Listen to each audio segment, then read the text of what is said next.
Happy Friday, everybody, and welcome to the WAN Show. We have a fantastic show lined up for you guys this week because both Dan and Luke are in uncharacteristically good moods. Yeah. And Dan's just trying to fly away, apparently. they're in good moods so rarely they don't know how to express it, so they're just awkward.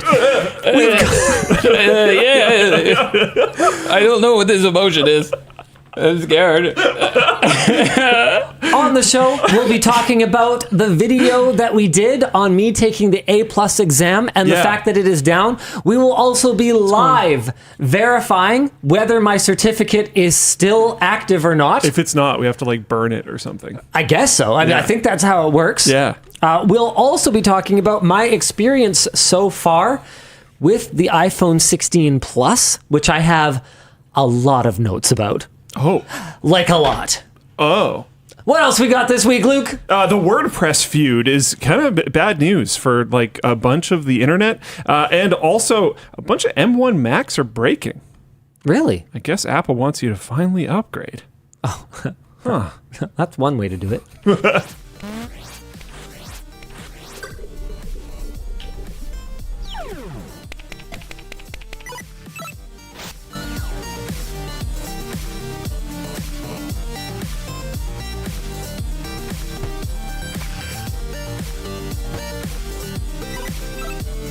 The show is brought to you today by Supermicro, MSI, Ridge, and of course, our chair partner Secret Lab, our laptop partner LG, and our wrap partner D-Brand. It's a lot of partners. They wrapped our table. We have so many partners. Yeah. We're like an open relationship We're channel. almost like that one in Seattle, but not quite. We got a long way to go. There's a thing in Seattle? Oh, have you heard of that? No. Dan's heard of that. Dan, why does Dan know about this? Dan, where did you come from again? Everybody knows about it. We're all in it. There's like a massive polycule in Seattle or something like that. And there's so many jokes. There's like 30,000, 40,000 people. How big is it? I actually don't know what the real number is. Wow, okay. Well, why don't we talk about tech for a little bit, shall we? I originally planned to do only one video on the iPhone 16. Oh, you're doing more. Well, I'm gonna talk about it. I'm gonna talk about it a little bit. iPhone wars. The original plan was one video. I was gonna wait. I was gonna use it for like a month. Wait for iOS 18.1 to come out, which is going to have the new Apple Intelligence features, so that I could do one video reviewing the complete iPhone 16 experience. Except here's a small problem. Okay. This is my document of notes so far. Whoa! That's more than a video. If those are good, like, you know, sometimes a whole section of notes comes down into like a line, but if those are, you know, not very compressible, that's multiple videos. This is one of the buggiest device experiences that I have had in recent memory. Whoa. And I shouldn't say it's not just the bugginess either. So You're 100% sure it's bugginess. It's not unfamiliarity. I'll tell you what. I'm about to send a file to Dan that is probably going to blow your mind. You're sending this file through Teams. Is this Teams? No. What do you mean I'm sending this file through Teams? No. It's a screen recording. Teams. Or no, sorry, it's a camera clip. It's a clip I recorded. Okay. Yeah. I'm just sending a file to Dan. He's going to play it for the show. But are you doing it through Teams? What? Yeah. Okay. It doesn't matter. Okay, the sending is not the issue. No, it's just a file. Okay, I misinterpreted. Yeah. No. No, dude, no, I know Teams is a steaming pile of fun. I really, like, by the way, if anyone from Microsoft is watching, I genuinely feel like I could be helpful if you wanted to improve Teams. I have some very easily actionable, extremely massively improving feedback that I could give you. And look how good his hair is today. Yeah. You got to take somebody seriously when they have hair this good. That's probably a Microsoft thing. Yeah. They probably care. Yeah, they care a lot. Hear me out. I can help you. That's why they got rid of Ballmer. That's why they had all those problems. More like Baldmer. Luke, you can't attack people for like male pattern baldness. That's like half of our audience. Yeah. Can you not? It's fine. I thought I was going to be bald my whole life because my dad was bald, and I didn't know that's not how that worked. Yeah, I thought I was too because I was told it's the men on your mother's side, and my grandfather went bald in high school. Oh, yeah. So see, my grandpa had hair the whole time. From a very young age, I was like, well, that was part of the reason that I would dye my hair like wacky colors in high school. I was like, well, I got it. Enjoy it while you have it. Yeah. I just never cared. I thought my dad was cool. He was bald, so I was like, whatever. I'll just be bald. Okay, Dan, do you have that file ready for us? Yep. Okay, can he hear audio? Is that something that we can just do smoothly now, or is that still hit or miss? No, it should be good to go. Let's do it. Okay, play the clip. Okay. Well, if you want. I've always wanted to say play the clip. Play the clip. Okay. All right, let's see if I mess this up. Fade? Okay, yeah.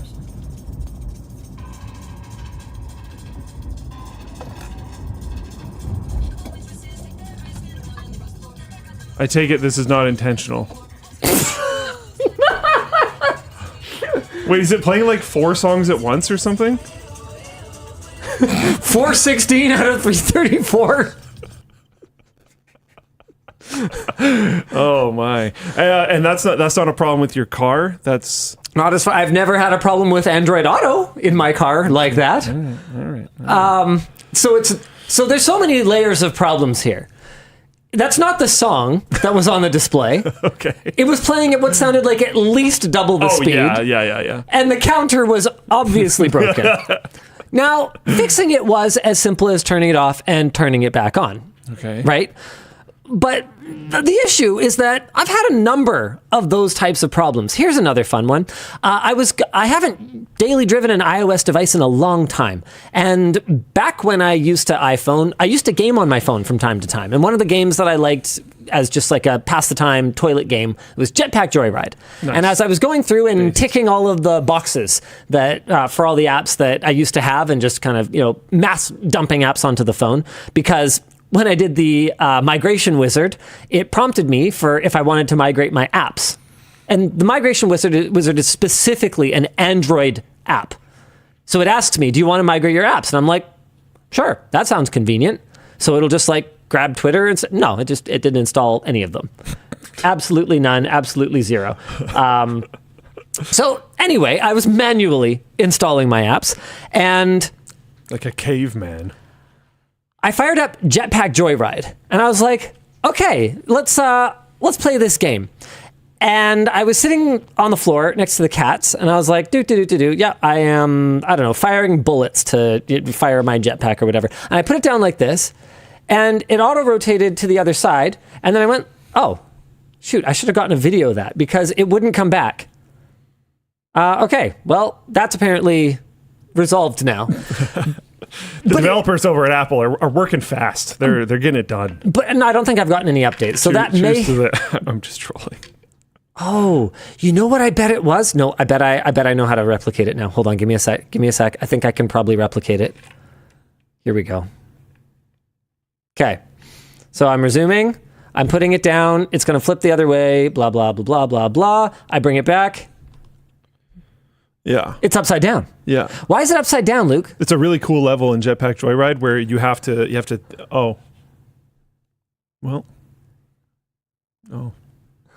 I don't know. That seems weird. You'd think it would rotate. Yeah, you'd think that. Rotation lock isn't on or so anything rotation like lock is on. Oh. But it will only lock one und exactly one way. That just sounds like an Apple thing. I don't think that's a bug. No, it's an Apple thing in that it is Apple obstinately refusing to implement a landscape lock on iOS. So iOS only has a portrait lock, portrait orientation lock.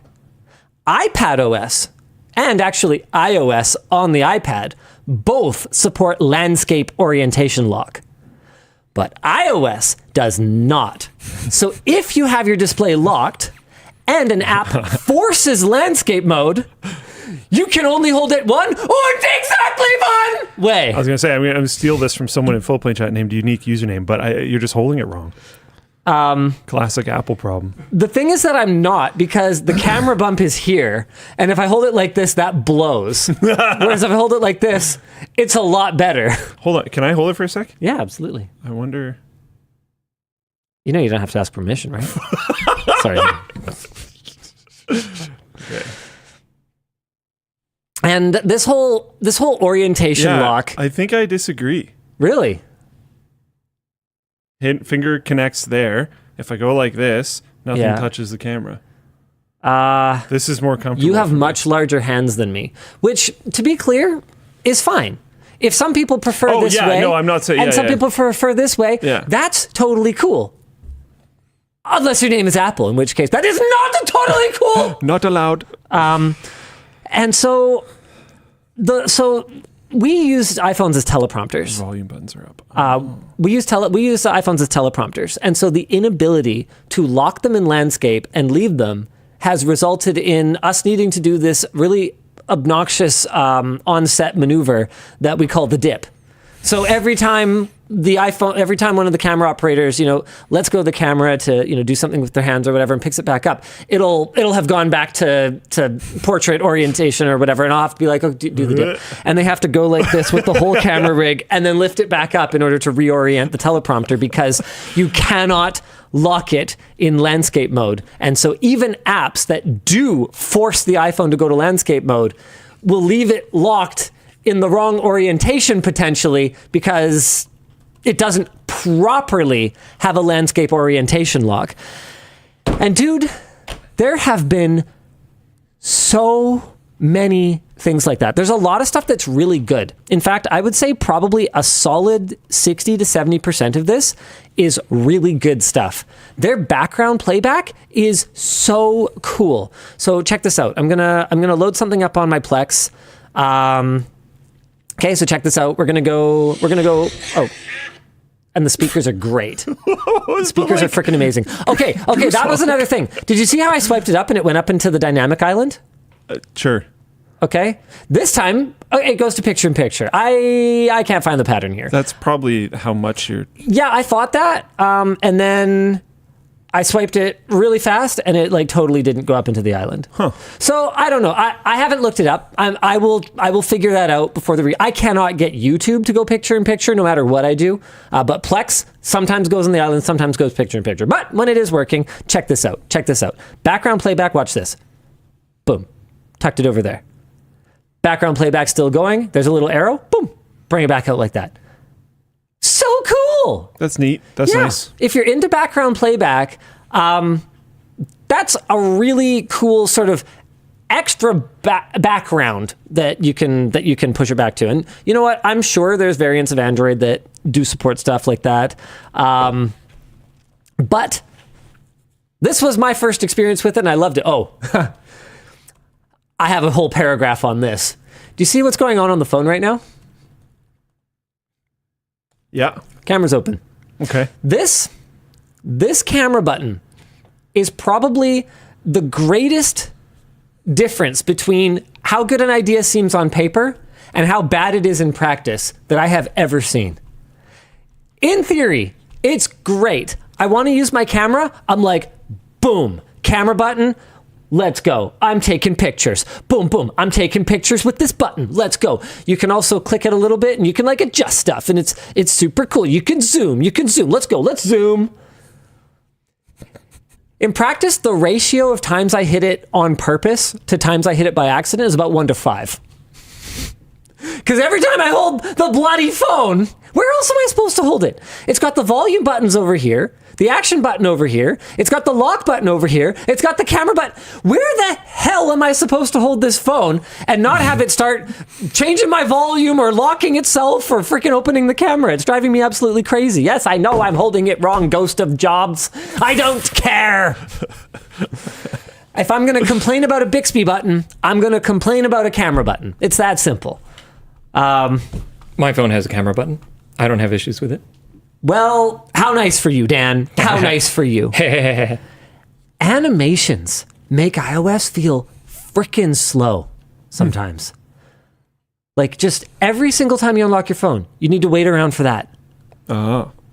And the fact that you have to interact with the screen to unlock the phone drives me crazy. Can you do it again? Sorry, can I see it again? Oh, well, first I have to buy... Oh, my God. Oh, sorry. Okay, so first you biometrically authenticate. I am unlocked right now. Okay. But I have to interact with it again. Yeah, that and is I have to wait around for that animation. Because mine has an animation too, but it's a lot faster. Yeah. Yeah. And you don't have to touch your screen in order to get rid of the lock screen. So for those of you who are iOS users, you can just touch your touch sensor or face your phone, and you are just at the desktop. You don't have to swipe at it. Yeah. Oh man, what else? Apparently, you can turn off the animations in accessibility. Why does Apple hide? So actually, I have a whole paragraph Thank you, Dan on Good, that. or Dan Good. Why does Apple hide all the coolest features under accessibility? They have this. They have this new display I tech don't really understand that allows them to go all the way down to 1 nit. And apparently, we haven't actually tested whether it can do 1 nit or not. But what I can tell you is it gets really dim at night, as long as you go into the accessibility menu and enable whatever this is called. Whatever, this little sun thing here in the control center. Like, why? Especially if you're going to have the feature in your keynote. Why is it hidden in accessibility? It's like when for so long they hid mouse support on the iPad under accessibility. Maybe it's a bid to try to normalize accessibility options. I think that seems like a maybe Apple thing. That I don't think so. I'm gonna go with no. I have considered a no. Yeah, I have no idea. Android locks them in developer mode. Yeah, but I feel like it has less of them to lock, if you know what I mean. I'm gonna add a note here. Check the animation speed thing. See if it can be improved.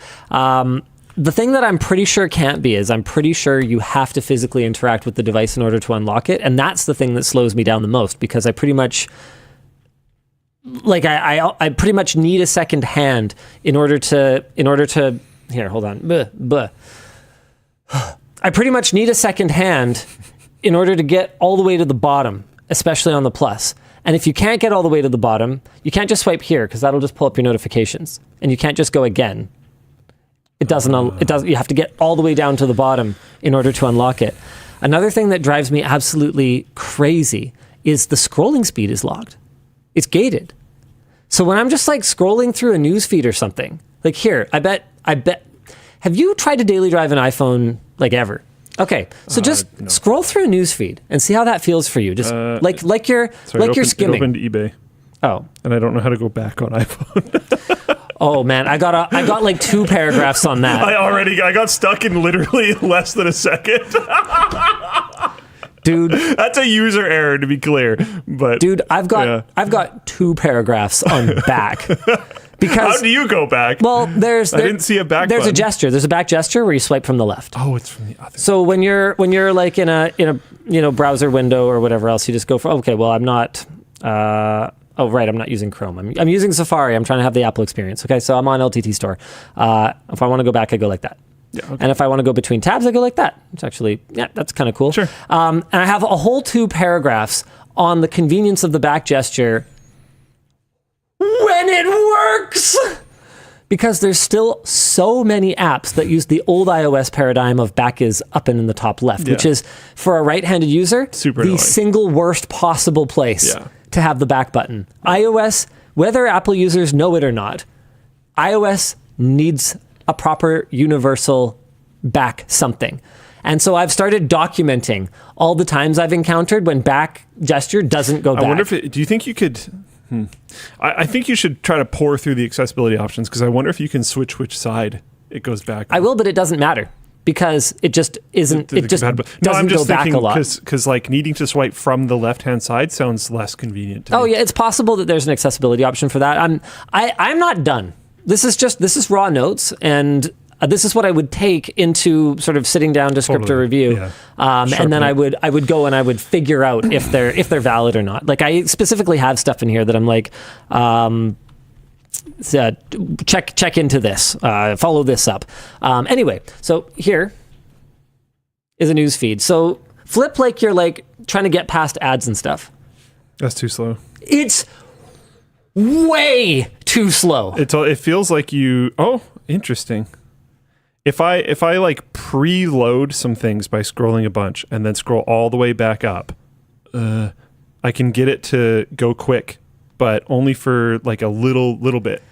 Like if you go all the way to the top and then try to crank, it'll go. It's still not the speed. But it feels artificially slowed down. What it isn't is the speed that I'm moving my finger. Yeah. Whereas an Android phone, for the most part, will scroll as fast as you flick it. I did one flick of my thumb, and I got all the way through the whole newsreel down to where it had to load more. And one just... Which feels way more natural to me. I am quickly coming back to my old conclusion that iOS is best enjoyed by people who aren't as busy as I am. Because pretty much everything takes a little bit longer on iOS. Pretty much everything I do. In spite of how slow the Note 9 is, when I'm not gated by the SoC, so installing an app, for instance, is much faster on the iPhone compared to a 5-year-old phone or however old that stupid thing is. Sure. But in terms of just the interface, do you know you can't resize the keyboard? Why? Can you install third-party keyboards? Yes. Okay. And even SwiftKey, I can't resize. Oh, weird. Okay. And I can't long press for special characters. I'm one of the few people remaining on the planet who cares about punctuation. And I actually just literally can't on this thing. I can navigate. Is that actually not a thing? There's no... Yeah, no, I can navigate to a submenu of special characters. And then what about second submenu of special characters? And I've noticed that drives me actually insane. I hate the second menu. Oh my God. People are saying you can. Where? You can resize the key. It's probably in accessibility options. Just long press on the key. Yeah, people are saying long press works for them and you can resize the keyboard. These are... In Linus's defense, hold on. These are notes. They're not done. Okay, hold on. No, I'm going to switch my keyboard. I'm going to switch my keyboard right now. You guys are going to show me. What are you guys talking about? Are you talking about accents? Like an accented That's not what he E? means. That's not what he means. That is super duper not what I'm talking about. He wants to hold press, what is it, 4, and then you get asterisk or whatever? He wants that type of stuff. Hold the bottom left emoji? Oh my God. It is amazing how Some people are saying accessibility. How much better iOS could be and isn't. Okay, I'm going into accessibility. We're headed into the accessibility menu because that's apparently where all the good things the whole phone. On the iPhone are. Okay, here we go. Side button, camera control. Camera control, yeah, you can just disable that, so that might be what I end up needing to do. Hearing devices, subtitles and captioning, speech, access, keyboard and typing. Here we go. Okay, hover typing, key repeat, show lowercase keys. Slow keys, sticky keys. People were saying long press the globe. I thought that was a joke, but... Long press the globe. Okay, hold on. I don't even know what hold on, is. hack the world. Yeah. Hack the world. Hack the planet! Long press the globe. Okay, hack here we go. The planet! Here we go. Long press the globe. Okay. Keyboard settings. Here we go. Okay. Long press the globe was apparently a real sentence. I literally thought they were just trolling. Everything's so obfuscated. Okay, so I have a one-handed keyboard here. I have show math results. Period shortcut, slide to type, delete, slide to type by word, enable dictation, auto punctuation. I don't know what you guys are talking about. So the bottom options to scoot it to the left or right. Why would I want to do that? I don't think that's what he means by resize. Oh my God, you can resize it as long as you resize it exactly the way that Apple wants you to resize it. You guys don't...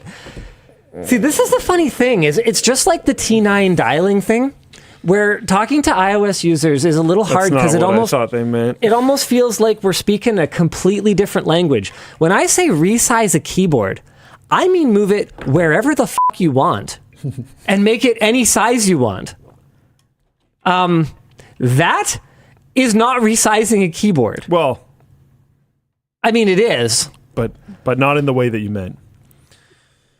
It's not a stupid feature. No, it's cool. Yeah. Because by shoving it to one side, especially if you have smaller hands, you can reach all the keys significantly more easily. And by being able to put it to either side, that means that it can work that way for people that are left or right-handed, especially, say, if you only have one hand. But what he's talking about is completely different. Pugboy asks, but how many people really do these things often? Nobody. Nobody does them often.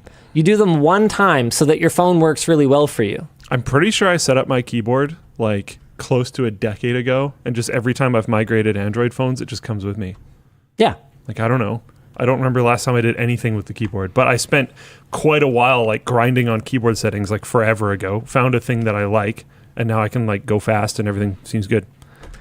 Oh man, this is like this is a take that just drives me crazy. Sifrin says, yes, it's a device not for someone like you. That's the point. I hope they don't make it like you want. That would be an Android. No. What? It would just be a better iPhone.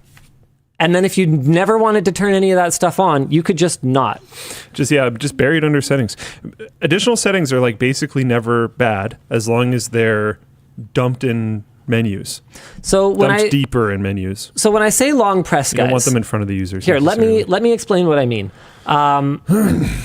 Long pressing for special characters. Oh my God, you're not going to be able to see this. Well, it's quite a flashbang you have there. Yeah, I know, right? So basically what happens is every one of my alpha characters has a secondary character on it. So Q is %, W is the little hat. I always forget what that thing's called. I've got my parentheses over on the right over here. I've got my @ on the A. So all I have to do is long press for 200 milliseconds and I can type that special character. And like I dialed that in, so mine is shorter than 200 milliseconds. So if you type really quickly on your phone, then it's super useful to be able to say, hey, if I hold it ever so slightly longer, I get a special character instead of interacting 1, 2, 3 times in order to type a special character, assuming that it's 2 menus deep, which it sometimes very well can be. And when I say resize your keyboard, what I mean is, here, let me get into the settings for this. This you'll be able to see from there.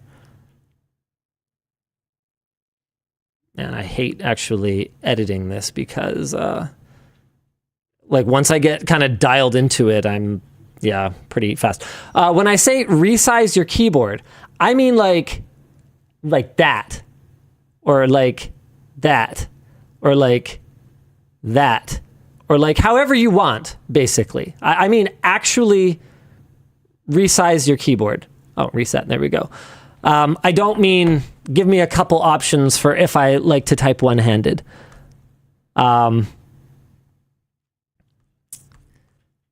Yeah, 4 presses, including getting back to letters. Yes, you're right.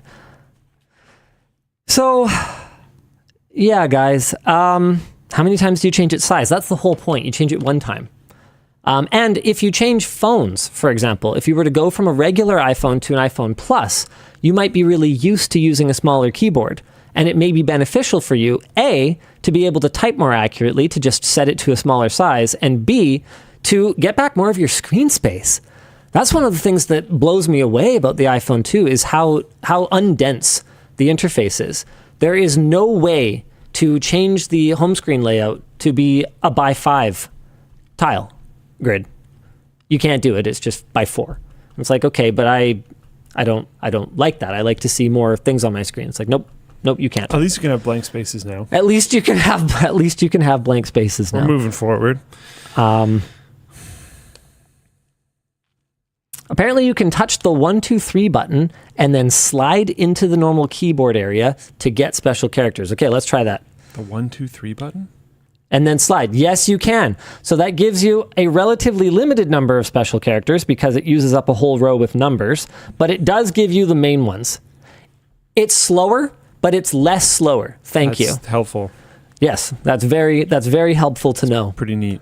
I was so disappointed, though, to discover that, and yes, that works on SwiftKey as well, because that is the Apple implementation. I was so disappointed to discover that my third-party keyboard didn't operate the way that I would want it to, because to me, that's kind of the point of a third party. Yeah, like if the Apple one is super locked down, I don't really mind that too much, as long as, you could install another one.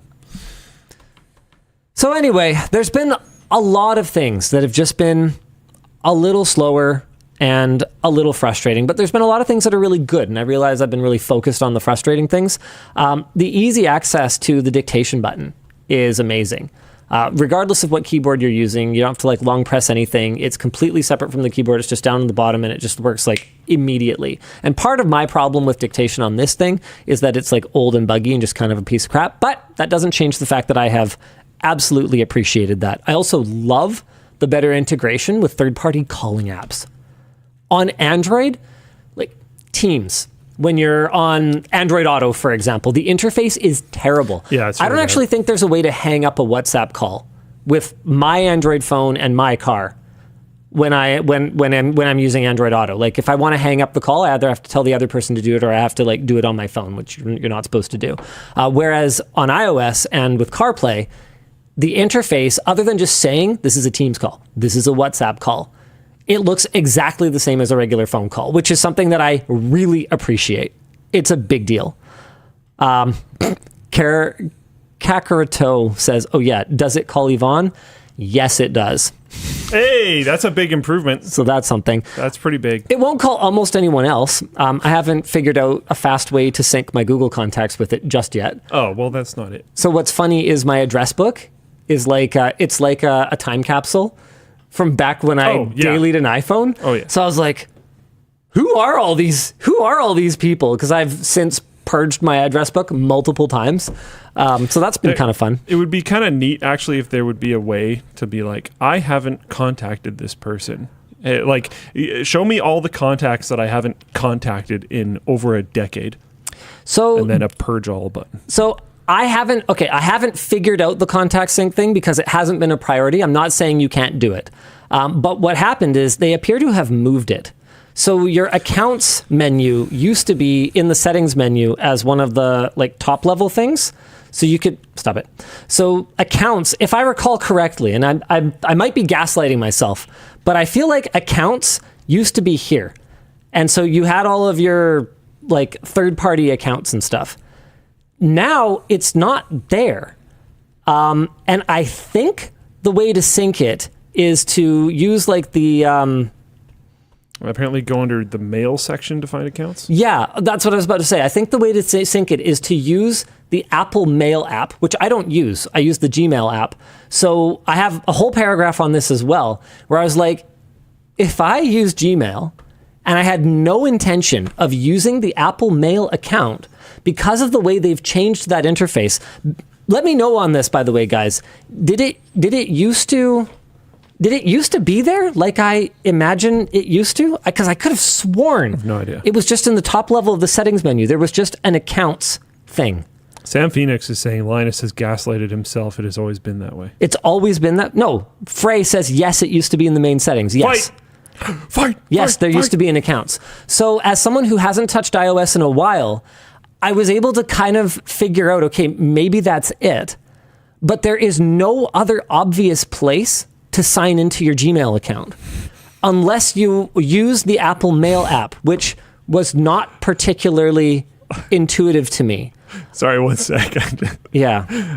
Kin Deej in Full Plane Chat said, I wrote an automation that texts every contact I have a great weekend. And then I delete every contact that replies, who dis?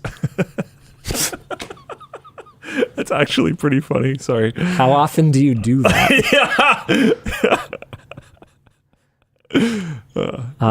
Apparently it's, you go to, oh my God, this is terrible. You go to settings, apps, and then mail, and then mail accounts. Once per year, apparently. That's how you add a system-wide account. There you go. That's where they've moved it to. Isn't that pretty similar to Android? No. No, it isn't. Apparently it's not mail. Go to, okay. Oh, well, this is so much better. Okay, so if you want to sync your contacts, Luke, don't go to your phone thing. Not here. Not here. Don't edit here. Don't look for settings. Oh, how visible was my screen there? Dan? Not particularly. Good. I can check. So if I just go to contacts here, there's no way to do it in here because the Apple way is that you go into the settings menu, which of course you can't access from the control center, not even by customizing it.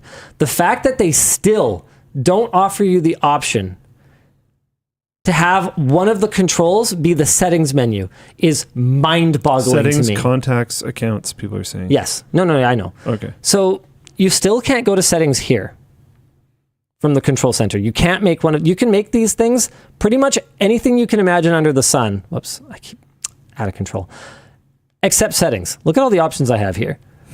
But one of them cannot be open in the settings menu. You must access the settings through the home screen and through the settings cog. So then you go apps, contacts, and then contact accounts. Wait, but it would work in mail too, wouldn't it? It should work in basically anyone because that should be an OS-wide sign-in. It's the exact same interface it used to be. Oh my God, what just happened? Hold on a second. Yeah, add account. Yeah, this is the exact same interface that it used to be. It's just that it used to be really easy to find. You're expecting iOS to work like Android. No, I'm not. I'm expecting iOS to work like iOS used to work. So that's not really that unreasonable, actually. No. Add a shortcut to Control Center for settings. It's not there though, guys. Use the Open App widget. I don't know what that is. Jesus. I'm just passing on information. Use the Open App widget. Okay. I'm assuming there's a Sure. widget that opens any app on your phone, and then you set that widget to settings. I'm Okay. assuming that's how it works. Here we go. No, I'm going to find it. Is it an accessibility shortcut, maybe? Motor accessibility. It would be a widget. Vision Can you add a accessibility? widget? I'm working on it. Translate, voice memo, screen mirroring, capture. I'm sure it's in here somewhere. Orientation lock. Here, I'm tired of you guys calling. Oh, here we go. Okay. So, if you want to open the settings menu in the control center, you go down to shortcuts, open app, and you can open the settings app. You can't be mad at them for having too many options after being mad at them for not having enough options. There we go. Well, I didn't say it's too many options. Settings is not an app to me, but maybe that's me doing it wrong. Androidism. I don't know. I don't think so because settings isn't an app on a Mac. Okay. It just isn't. It's not a Mac though. I know, but I'm just saying you can't point at, a platform that literally didn't exist when settings was not an app on the Mac and go, oh, well, that's an Android invention. That settings is an app or whatever. Like it's not like Android invented the idea that settings is not an app. Sure. I don't mind that too much. Settings was an app prior to Mac OS 10. Was it really? I could have sworn there were settings you could change. System preferences app. It's System an app on the preferences Mac. app. Okay. Settings is an app on the Mac. That is wild, dude. It is still an app, apparently. That is wild. System settings has an icon on Launchpad. It is an app. I disagree. Yeah, so settings is an app on Windows. Is it? Is it? Control panel is. Kind of. Can you open it from Run? But it's more of a folder. I'd say it's... What is control panel?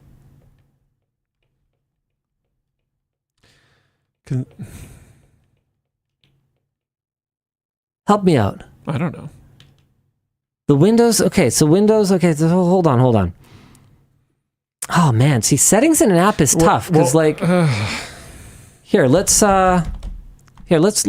screen share for a second here. I'm just going to make sure this is muted. Okay, so Linus laptop. Okay, so this is settings, but I wouldn't say that this is an app. You know what I mean? Is that settings, though? Well, I can change settings. But if I click this... That's an app. Is this an app? Yeah. Yeah? I think so. Okay, all right. Settings is an app then. Because it's just application. Yeah, okay. So everything's an application then. Close to it. Let's see if I can think of something that's not an application. There's things that aren't an application that you control through an application. Sure. Would you consider Explorer an application? Yeah, you can end the task. Yes, but you actually can't, because it'll automatically relaunch because there's so many dependencies on Explorer. You can still end it though. Okay, this is true. I mean, okay, so by that logic, then, yeah, basically any process is an app then. Pretty much. But is it though? Is any process an app, Luke? I don't know. I don't know either. I don't actually think so, because I don't think the service hosts and stuff, I don't know if I would consider those an application. You can replace Explorer with another shell. Those. Yeah, okay. Settings on phone isn't an app. What do you mean settings on phone isn't an app? Yeah, I don't think being able to end the task means it's an app, technically. Is there a definition for this? I think if you look up the definition of app, you're just going to find a lot of people arguing about app versus application. And it'll be like 10 years, 15 years old when people were still mad about that. Like, I don't think we're going to find any useful discourse about this. No, but I want to see anyways. Is puffery an app? Anyway. Long story short, I am... Services aren't apps. Yeah, I feel that way as well. But you can end them. I was trying to make my argument on, you can end the task. So that doesn't work if services aren't apps. Anyways. Long story short, I have a lot to say about my experience with the iPhone. He has words. I think you got to work with Horst or someone on it, though, to make sure that you're not just missing something. No, that's fine. Yeah. No, I'm not worried about that. This is rough notes. Yeah. Let's see if I speech to text. Yeah. Oh, dude, the way it proactively hounds you about apps tracking you and notifications and stuff is actually amazing, because you can 100% configure all that stuff on Android, no problem. But the way that it proactively is hey, are you sure you want this? Are you sure you want notifications? Here's the ramifications of the data this app is collecting. Are you sure about that? Kind of amazing. Wicked. Always thought that was very cool. Yeah, outstanding. Also, Apple and their privacy stuff is obviously correct. I don't remember. I doubt this is in the doc today, but I was skimming through news articles and I didn't read enough of it, so sorry if this is wrong. But I think it was nation state hackers from China or something gained crazy backdoors to something because it was some government agency was we need to have these, no one else will get them. And Apple has always been yeah, they will. So yeah, as we've said in the past, they're definitely correct about that. There's some things that are definitely better about the Apple way. But I also have an Android phone. So. And there are definitely things that are absolutely brain dead stupid about the Apple way. And the fact that we don't acknowledge this is, I just don't even know what to say. Luke, here's an example. So if I want to get into my Bluetooth settings, I really want to get into my Bluetooth settings. So I go my control center. Oh, angle swipe. I go, yeah, it's from the corner. You can't do it from the top. Really? Yeah, well, I'm used to that at this point. Okay. I don't agree with it. I think it's kind of stupid, but that's notifications. That's control center. Isn't it just the left or right side of the island, not the corner? I don't think so. I think it's just left or right side of the island. No. Really? Yeah, look. Notifications. Corner. Yeah, I'm not a fan. I don't. That just seems weird. I'm not a fan. Doesn't matter. I'm used to it. Sure. Okay, so I open up my Bluetooth. I long press my Bluetooth. I can configure it so Bluetooth is one of the main ones that I can interact with right away. Okay, so I go to my Bluetooth settings. Finally, why did it navigate through the menus like that? Why would it do that?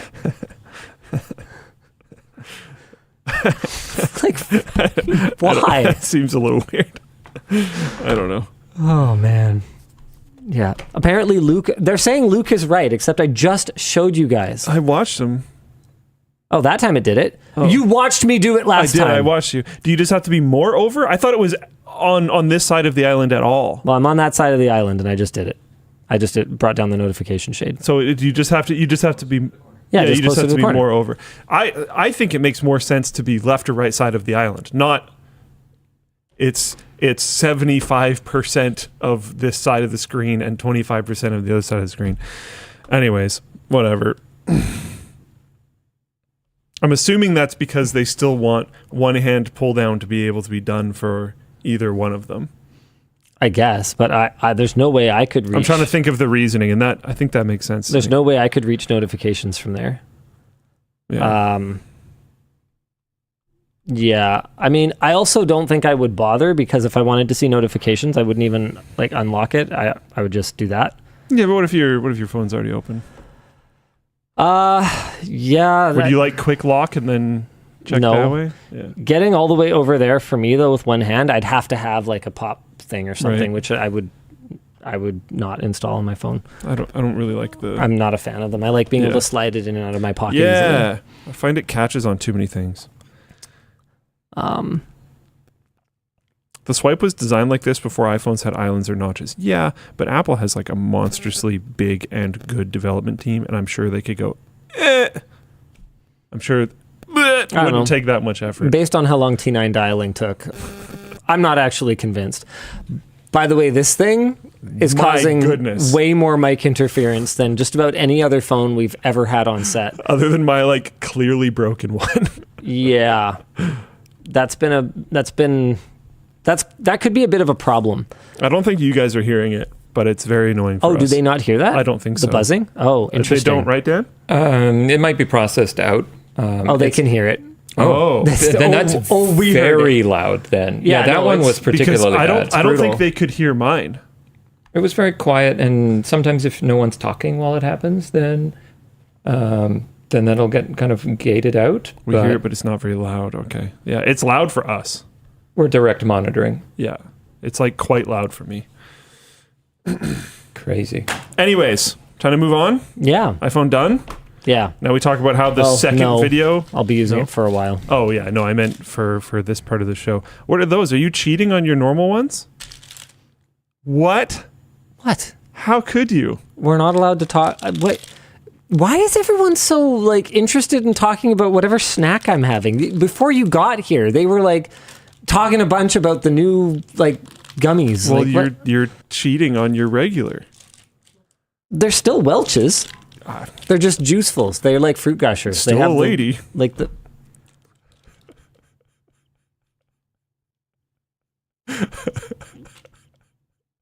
Okay.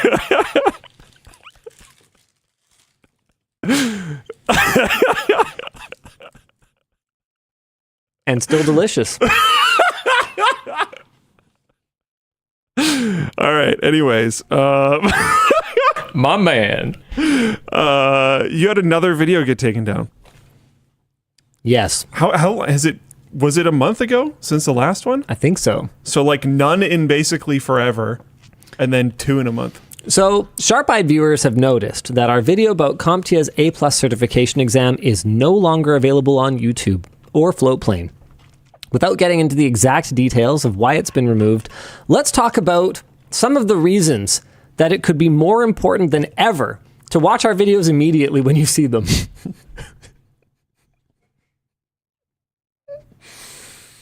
Without naming any names.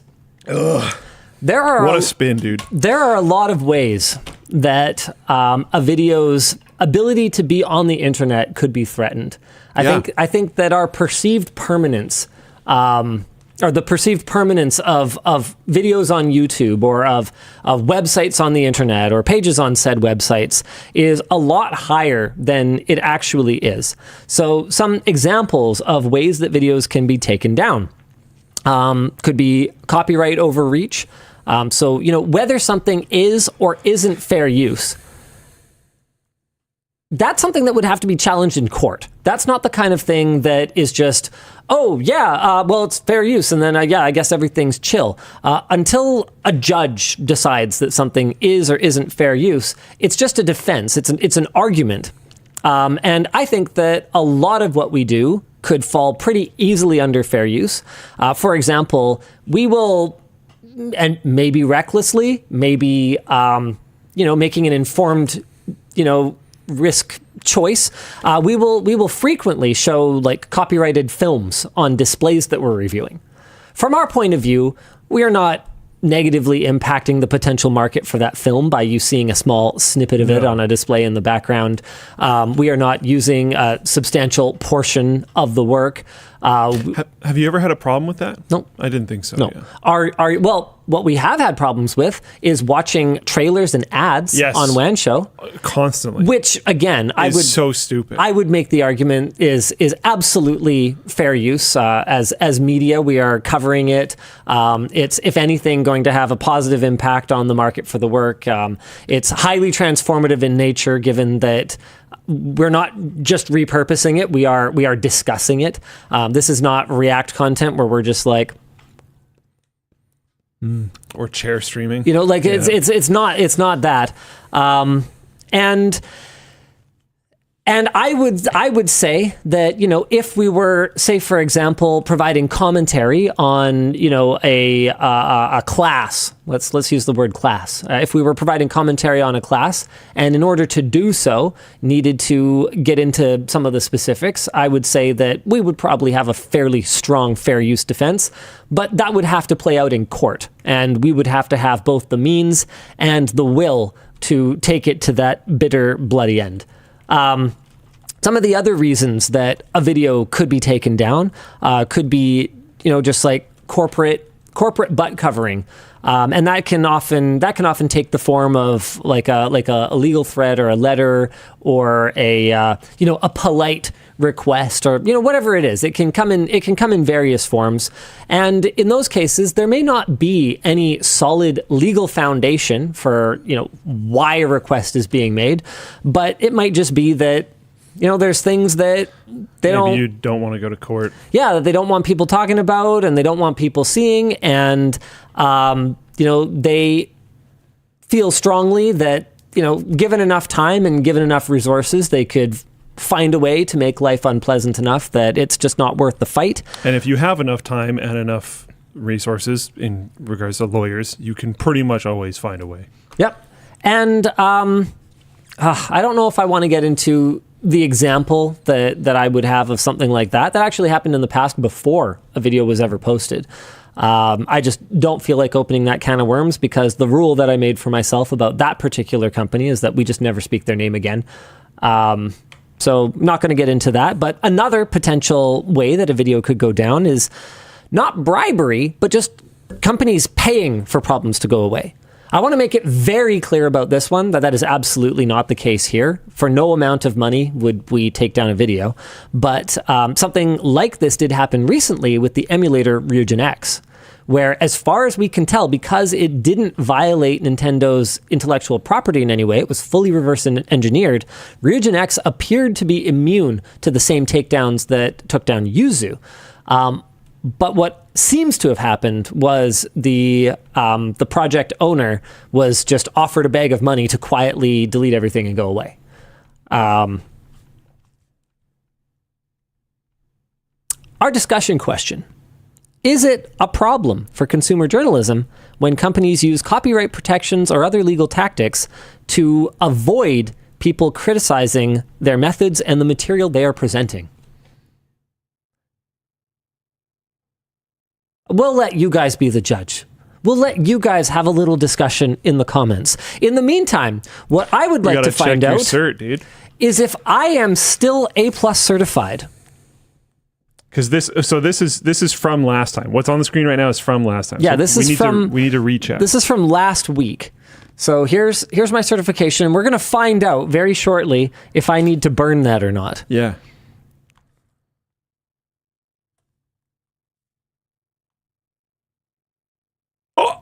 Hold on. No. Hold on. Still active. Oh, I'm kind of disappointed. I wanted to burn it.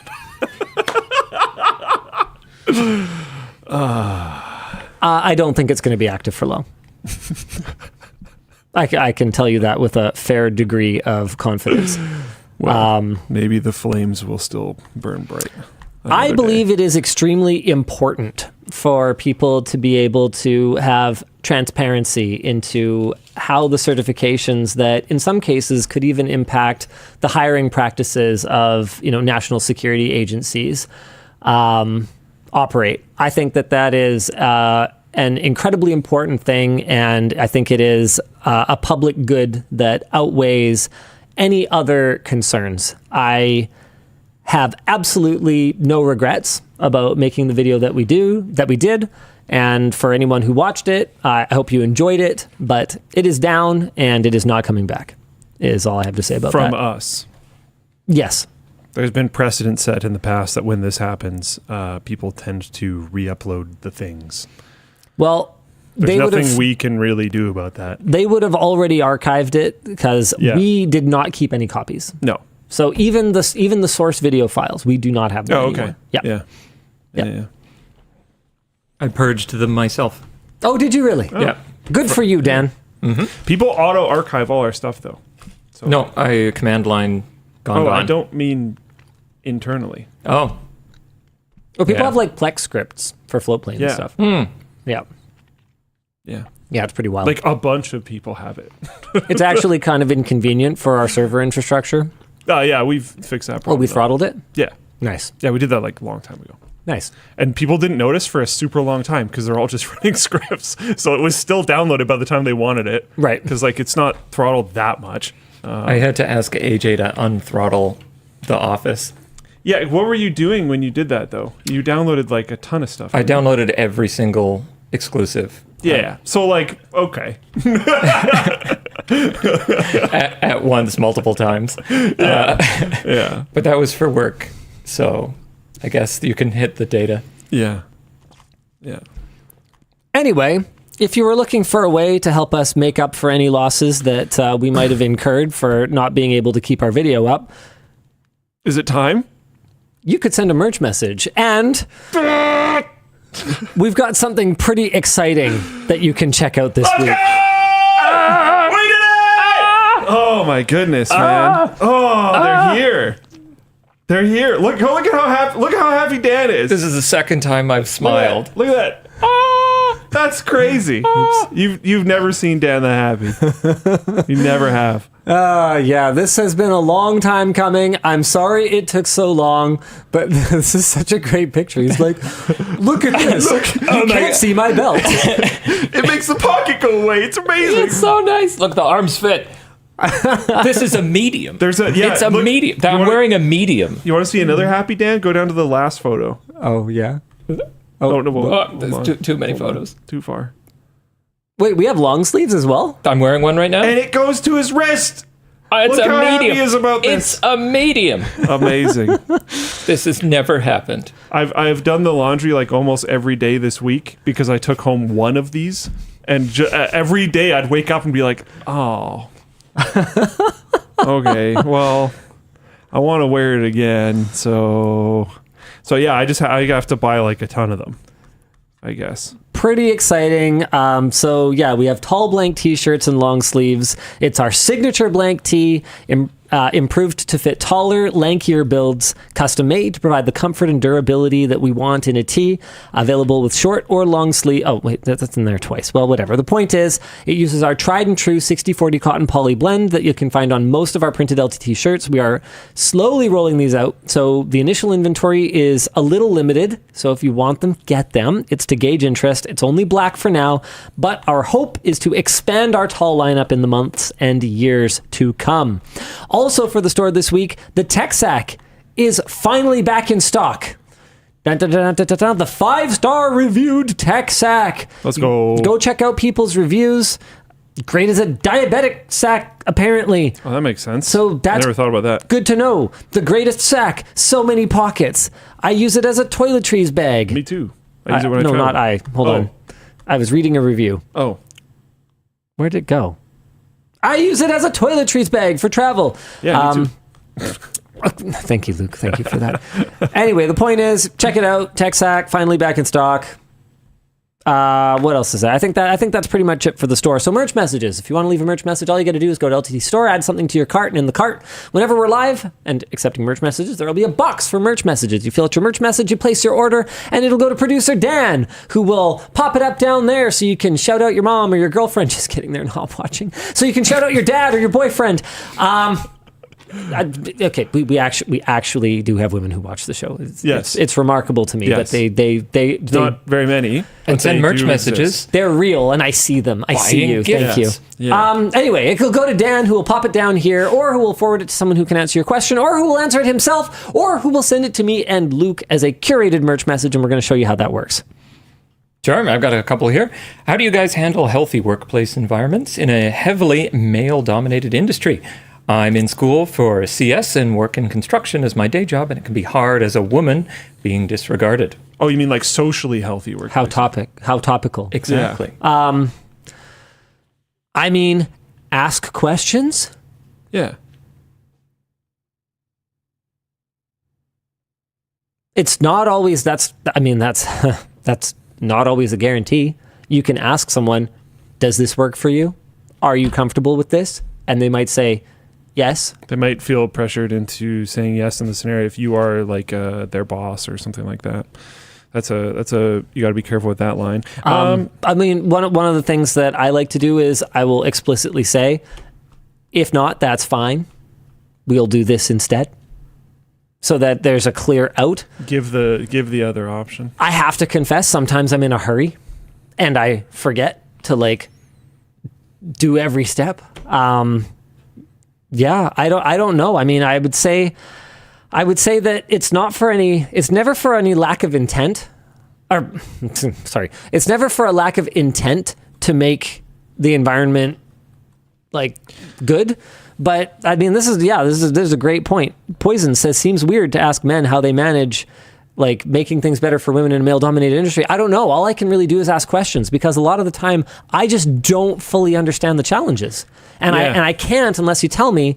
And even if one person tells me, doesn't mean that that's going to apply to another person. You can't really, like, this is why the entire concept of, sexism or racism is just so fucking stupid, right? Because trying to bundle individuals into any kind of bucket is just a complete waste of time. You're making assumptions. You will always be making assumptions. And so, I know one of the main things I've heard is the whole, like, people react differently to the same thing, depending on if it's coming from like a man or a woman. So like if you try to be assertive as a man, people see it as like, oh yeah, good personality trait. You try to be assertive as a woman and people see you as, I don't know if I can say this word or not, bitchy.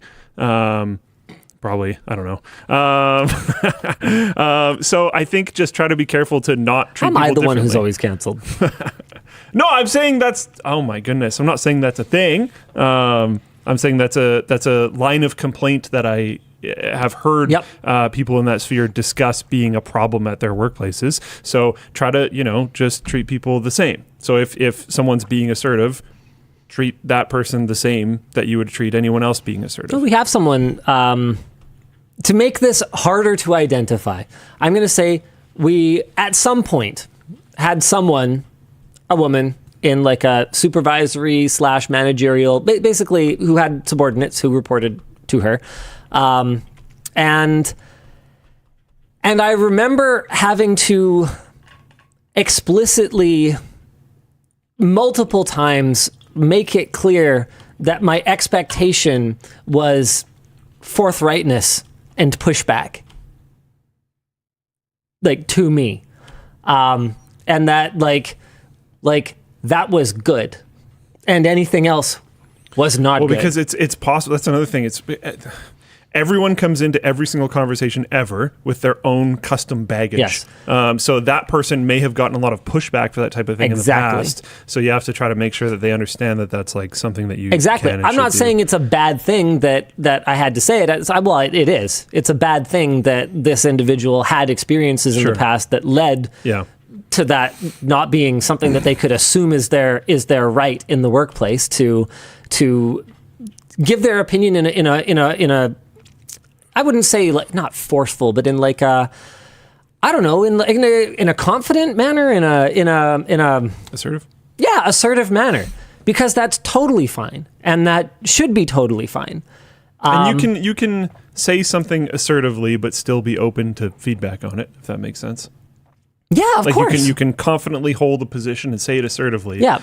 And but then, look, yeah. I mean, something Yvonne tells me all the time is that like I tend to overpower the conversation sometimes, whether it's intentional or not, by just being confident in my position, being kind of loud, being kind of energetic and kind of bombastic in my body language, and bombastic. And so she'll say, like, look, whether you're intending to or not, you can kind of make it hard to talk to you sometimes. And so, you know, in those situations, it's something that I have to be like actively aware of and go like, okay, this is a modern thing for Linus. I've seen him do it. Here's my take, and this is why I think we should do it.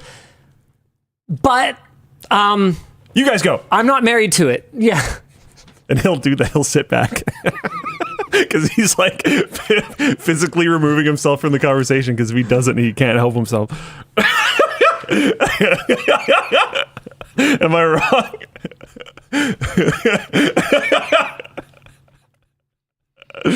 Yeah, it is what it is. Well, the thing is that a lot of the time the answer is obvious to me, which is a blessing because I can come to the answer really quickly, but also a curse because I can be wrong, like anybody. Yeah. And you also kind of need everybody to get there. And, you know, in some scenarios, someone might get there before you do. In other scenarios, you might get there before them. And you need everybody to get to at least a similar spot. You might not get 100% agreement across the whole board, but you need everybody to be... You need buy-in. Yeah. Buy-in is a word that matters to me a lot because whether you're talking... You can disagree, but buy in. Yeah, if you're talking to a supervisor, if you're talking to a subordinate, it doesn't matter.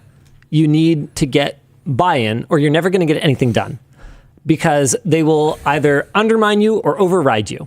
Yeah. If you don't have buy-in. You have to have buy-in. That's why, I mean, I've talked about this on the show before. Everything is sales. Life is sales. You're selling everything. You're selling yourself to your potential partner. You're selling yourself to, you know, You're selling yourself to your current partner hoping you stay together. Yeah. It's always sales. Sales never stops. You're selling yourself to, you know, the interviewer. You're selling yourself to the waiter at the restaurant. Why should they give you good service? Why should they pay attention to you? I know it's their job, but like, be a good customer. Yeah. Yeah. Because like I find the easiest way to have service workers go above and beyond when they're serving you is to just not be a giant hole. Because they have to deal with them so often that if you're just like refreshing and you're not rushing them too much and you're just kind of chilling, like usually they're super nice. Because so many other people are jerks. Pretty much everyone in the world is nice if you're nice to them. Yeah, it's a pretty cool life hack. I mean, there are exceptions, right? Sure. Like there are just, you know... Maybe they're just having a horrible day. Or there's just like not your fault. Filthy racists and you happen to be the wrong color and walk up to them. Yeah. You know, like... Not much you can do about that. There's not much you can do about that. Yeah. Yeah. Don't be addicted to people who handle your food. Yeah. Yeah. Yeah. Yeah, or, I mean, just anyone? Yeah. It's just honestly way less stressful of a way to go through life. All right, Dan. You got anything else heavy for us, or maybe something lighter? No, it's all lighter after this. Nice. Yeah, cool. That was a tough one to start with. Sorry, guys. Like our lanky tall fit t-shirts. They're not technically lighter. They might even actually be heavier, but you can get them. And by getting them, you can support more shirts on the store being made in tall format. Not that I have an agenda. Yeah, no horse in this race at all. Buy 400 of each of them. That would be cool. Yeah, then we might get graphic ones or other stuff, right? Yeah. If these do well. Yeah. Let's see. Something a little lighter. During the massacre that happened in... Oh, no, wait, hold on. I'm building a computer to attach to my TV.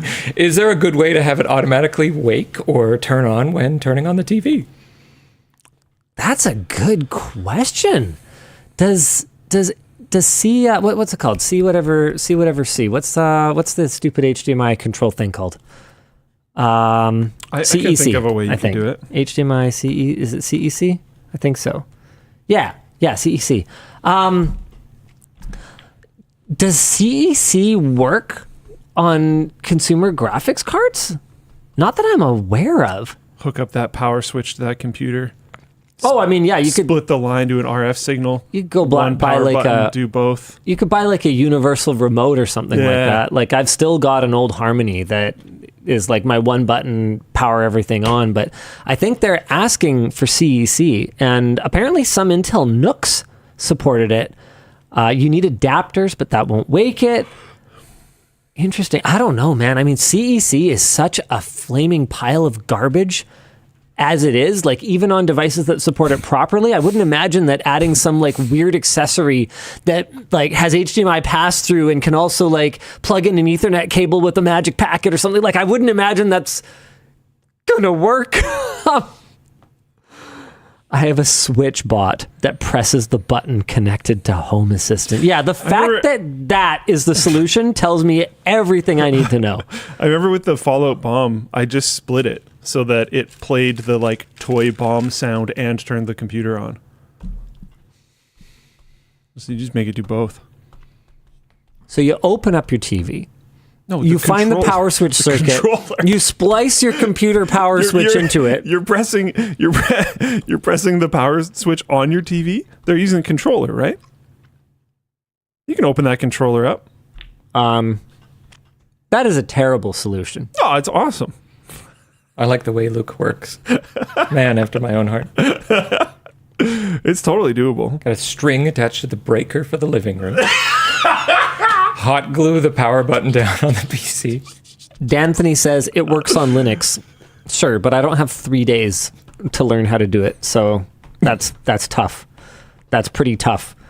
I turn on my TV and use Moonlight to wake up my PC. Yeah, there's lots of different ways, and none of them are what you were asking. So I think the answer is no.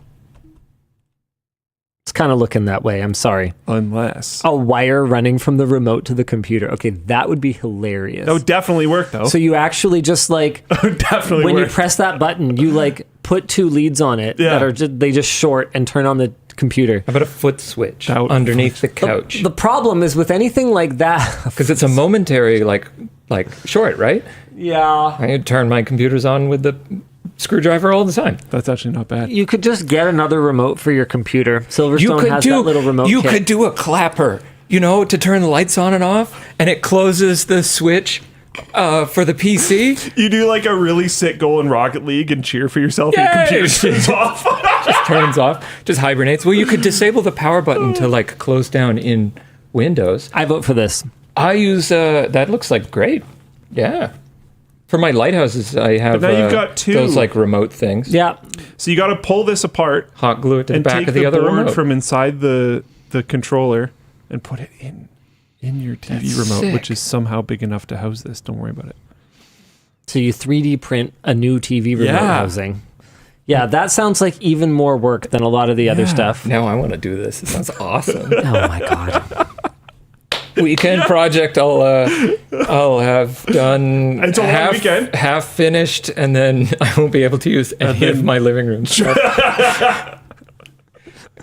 Sounds like a pretty good weekend. Who needs your living room when you have this project to pay attention to? You just described the last 15 years of my life. It could be like Sebastian's room. If you guys watched the fantastic video, Sebastian's AMD Ultimate upgrade thing, where he has 10 million projects going on, but it doesn't look like it. That was very impressive. I think he might have tied it up a little bit for us. Maybe. Question for you. I asked you to watch a particular video on the channel. Did you watch it? What video? I don't remember this at all. How to get a $500 motherboard for $50. Yeah, the motherboard resurrection. That was awesome. That was like that was a sick video. I didn't remember that you even asked me to. I happily watched the whole thing. That was probably the most fun I've had shooting a video in a very long time. Genuinely very entertaining to watch. Absolutely stuff that like I think it has the the spirit of why we started doing Scrapyard Wars, where it's like you're watching the value ticker. We have had historically a problem of our videos having like trackable elements in them, and being able to watch like Alex updating you with like how much money you've saved versus how much money you spent as you go through was mind blowing. The level of wow, that board is mangled, and then you were able to fix it was mind blowing, and the lack of expense in the things required to fix it. Yeah. That whatever microscope. Yeah, that thing. It's like $100. Yeah. Under $100. I think it was 70 or something. Yeah. By the time you pay shipping and taxes, it's still, like, you're under $100. That's not cheap, but you buy a broken board, you buy that, you fix it. Now you have this tool permanently, and you just saved money on the board. Yeah. It was still cheaper. That was super cool. There's been a bunch of videos that have come out lately that I've just organically wanted to click on and watched the whole thing and was like, wow, that was really good. You guys have been doing great. Well, thanks. Yeah. Yeah, no, that was a lot of fun, and the editors have been doing a great job. They've been putting in the extra effort on those, like you said, those trackable elements. I think that was way better in Scrapyard Wars 9 than previous ones. Yes. Like tracking the budgets and like what deals we're working on. That was one of the reasons that, first of all, the first one was delayed, and then second of all, one of the middle episodes was delayed because I basically sent it back and I was like, guys, you've done a great job with the time that you had. Here's more time. Go do a greater job because it needs that. And there's another one coming soon that was also sent back to the kitchen for, I asked for about 10 minutes to be removed from it. And then I also asked for the tracking to be updated a little bit so it was a little clearer what people are talking about. But the good news is that the final cut is awesome. They finally did it.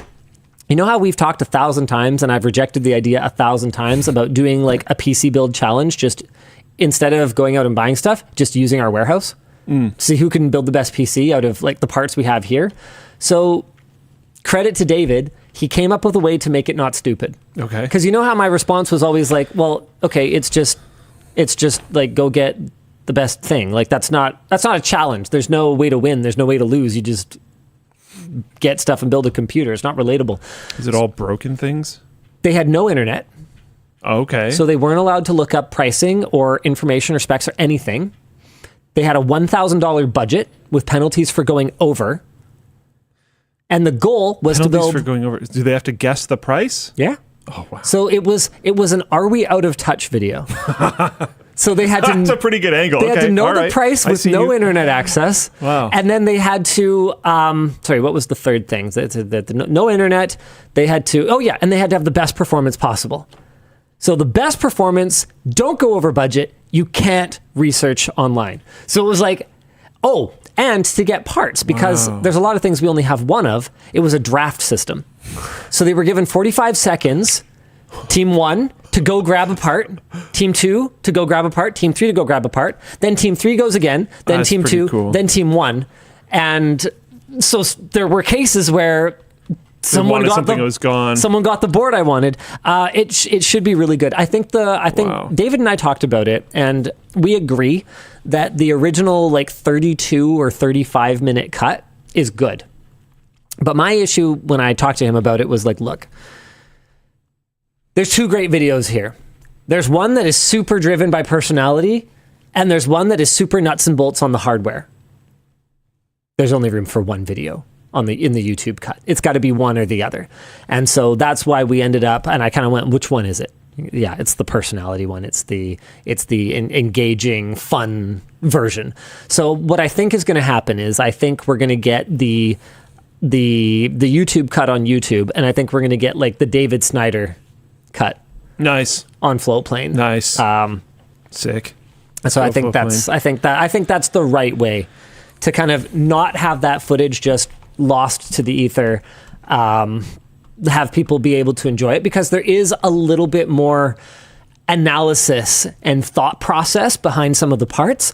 But sometimes I was just like, I was watching it and I could feel myself tuning out because of how many, first word latency, balancing act of the CL, whatever. Like, not that. I was just trying to come up with something that was kind of jargony, but basically just a lot of wiffle waffling about which one to get and discussion. And if you are super techie, it'll be really interesting.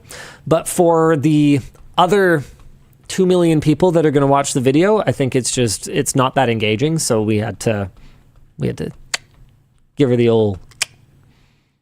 Anyway, Kaboom Pow says, I've never heard so much joy out of Linus than in that motherboard repair video. This man loves getting some deals. That's part of the reason why it was fun to watch, though. Is like you clearly cared and really wanted to make every one of them work. Dude. Which mirrors how you would feel if you were actually just doing this. Dude, making every one of them work was not the goal. That was not the plan. Fair, but you cared about making every one of them work. Once it was attainable, yeah. I wanted it so bad. Once it felt like it was in reach, dude, I would have been happy if I got half of them. I would have been thrilled. Yeah. If I had done half of them. Well, I think you still would have been profitable on half. Yep. Right? I think so. Yeah. Pretty sure. And some of them weren't like crazy deals either. They were all pretty good. But some of them were clearly better deals than others, which is fine. Like if you were really trying to do this and like make money off of it, you could, be a bit more picky about certain purchases. But it was the right decision for the video to try to like push the line a little bit. Steve J3D says, I love the $50 motherboard video. Didn't like the we try and break things for fun one you posted the other day. We did not try to break things for fun. In fact, as far as I know, nothing was broken. That motherboard had issues already. They didn't affect our ability to play a game and run Cinebench, the Indulging Thoughts one. Yeah, not when you sprayed water all over it while it was running? That didn't break anything? No. Okay. And none of the parts that we were using for any of the actually that one might have, but none of the parts that we were using were not sacrificial parts. It was clearly mentioned in the video that those were all parts that were like already having issues and were on their way out. Yeah. Yeah.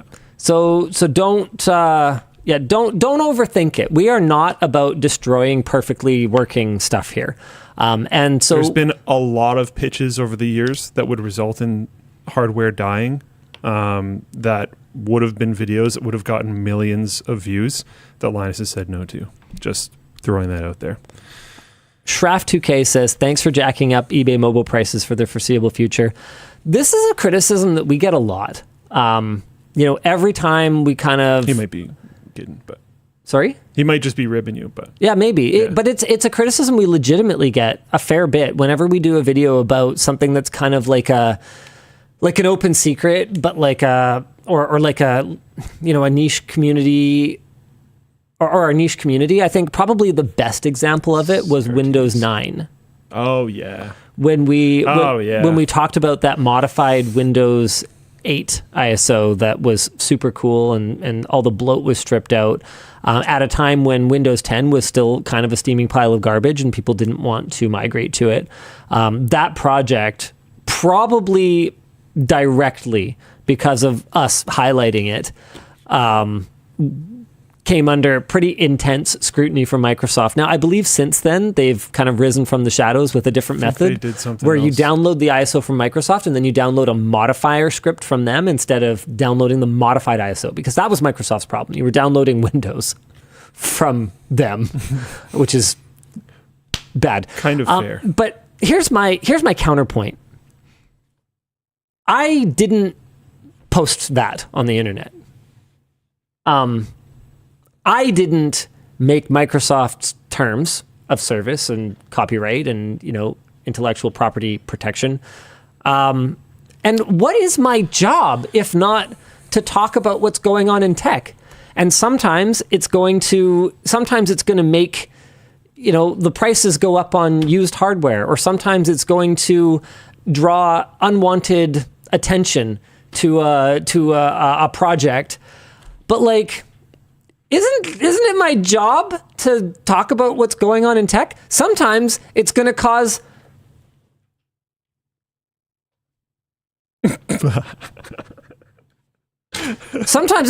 problems for me. Careful, we have to burn that. You can't break it yet. But that's my job, right? Isn't it? Yeah. No, I mean, I defend it. And to be clear, Sharf was just ribbing you. Or Shraff, sorry. And I think we're going to have a video coming, and that's actually the main reason why I'm addressing this. We're going to have a video coming that there's going to be a lot of people coming after me for that. We will be shedding a light on something that is super cool for techie people to know, but is it's like a secret that techie people know. And I think you and I are kind of aligned on that. We don't have secrets. We have information for the people, and that's our job. And I don't even know what this is, but yeah, I agree with that. make sure you watch the video when it comes out, Yeah. because I don't know if it's gonna last. Do I know what this is? We'll see. No, I don't think so. Okay. Yeah, I don't think so. I don't know. I've been feeling kind of irreverent lately. Not gonna lie. 1 sec. I spelled it wrong.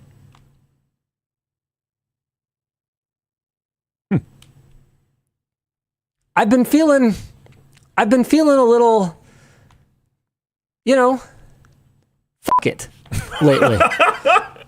I liked the video that recently got taken down because I'll refer to it that way to add a little bit of buffer, because there's technically 2 videos that recently got taken down. So who knows? Yeah. Because that's been a laughed about non-secret for so long. Yeah. But there's always new people entering the space. Yeah. So it's also a question that I've received forever. Like since I was a kid, people are like, is this thing legit? Yeah. No one cares. So it's like, yeah, I don't know. I'm down with it. I was down with it when it happened. I think how everything went was fine, personally. Luca asks, are you trying to get canceled, Linus? Dude.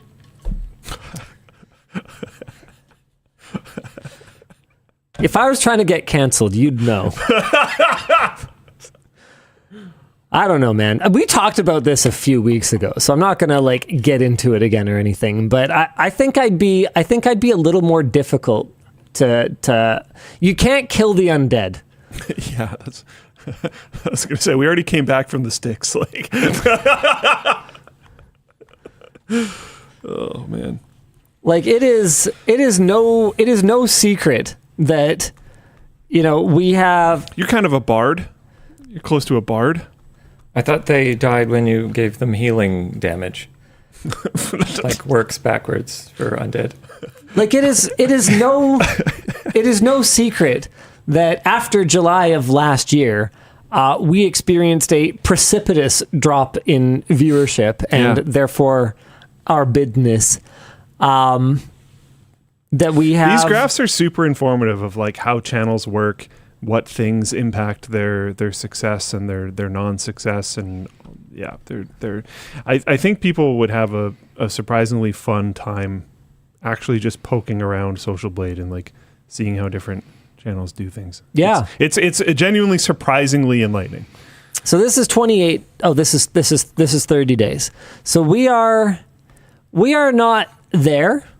But boy, are we ever! But that's a line that's going up. Boy, are we ever tracking back? Yeah, and you can feel it, man. The videos feel good.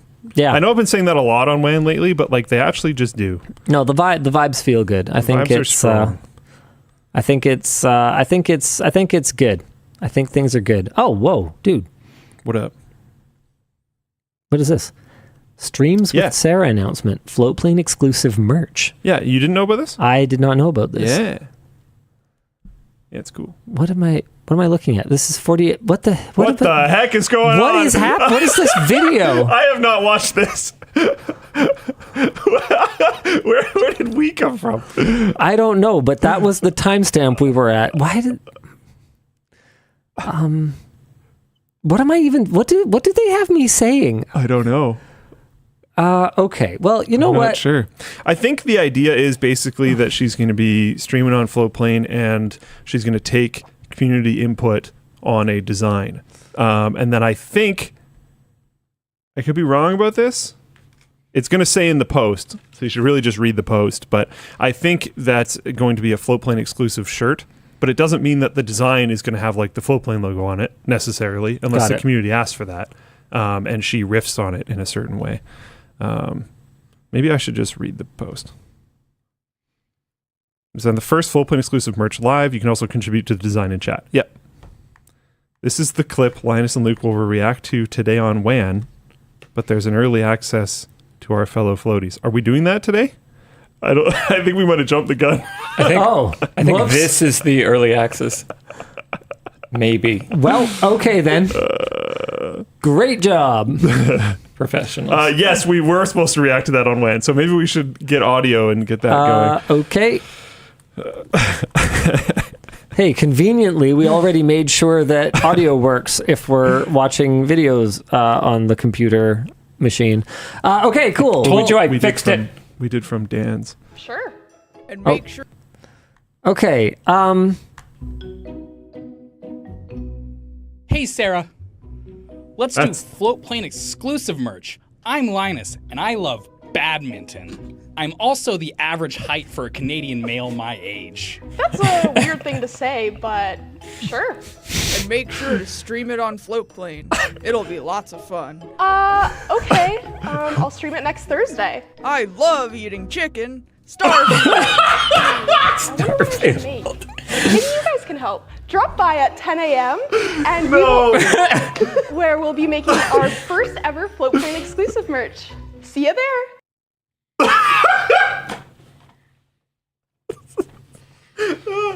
Linus, you paid people to make that. I didn't.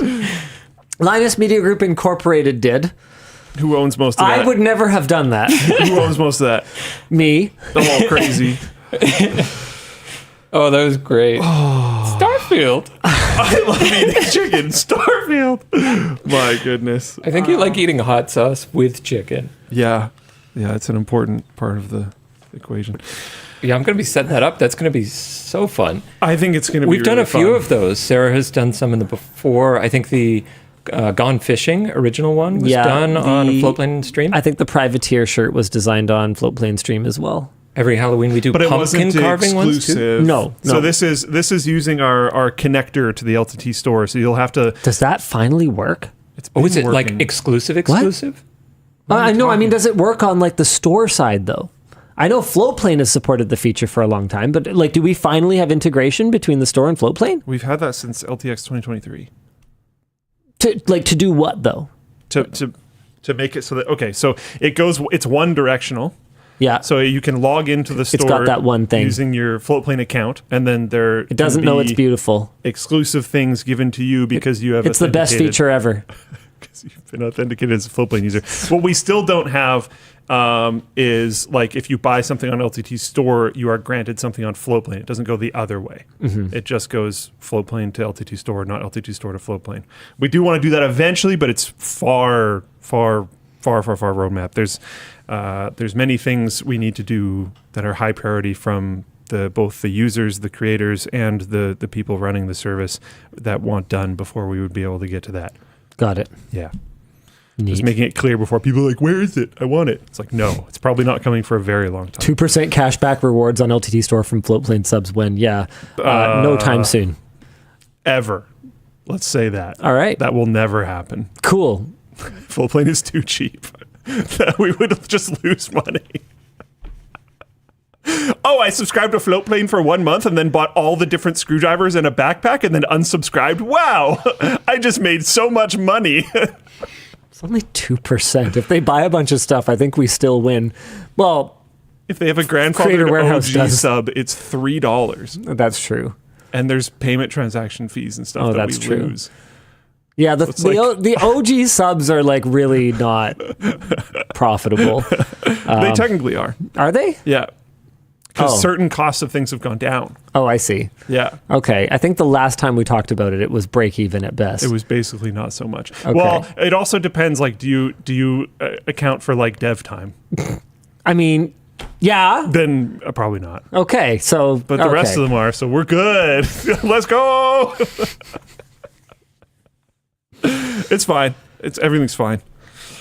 What about us $10 ballers, Luke? Yeah, you guys are Those great. ones Thank are you. profitable. Thank you very much. Yeah, mind you, with how much you watch the streams, I'm not sure if you individually are. Streaming basically just completely destroys the business model. Not that you shouldn't watch the stream. Yeah, you should watch the streams. You should watch Yeah. on Floatplane. But yeah, streaming is super expensive. The sickest combo is watches the entire WAN show stream every time and every other stream that happens on the platform OG sub.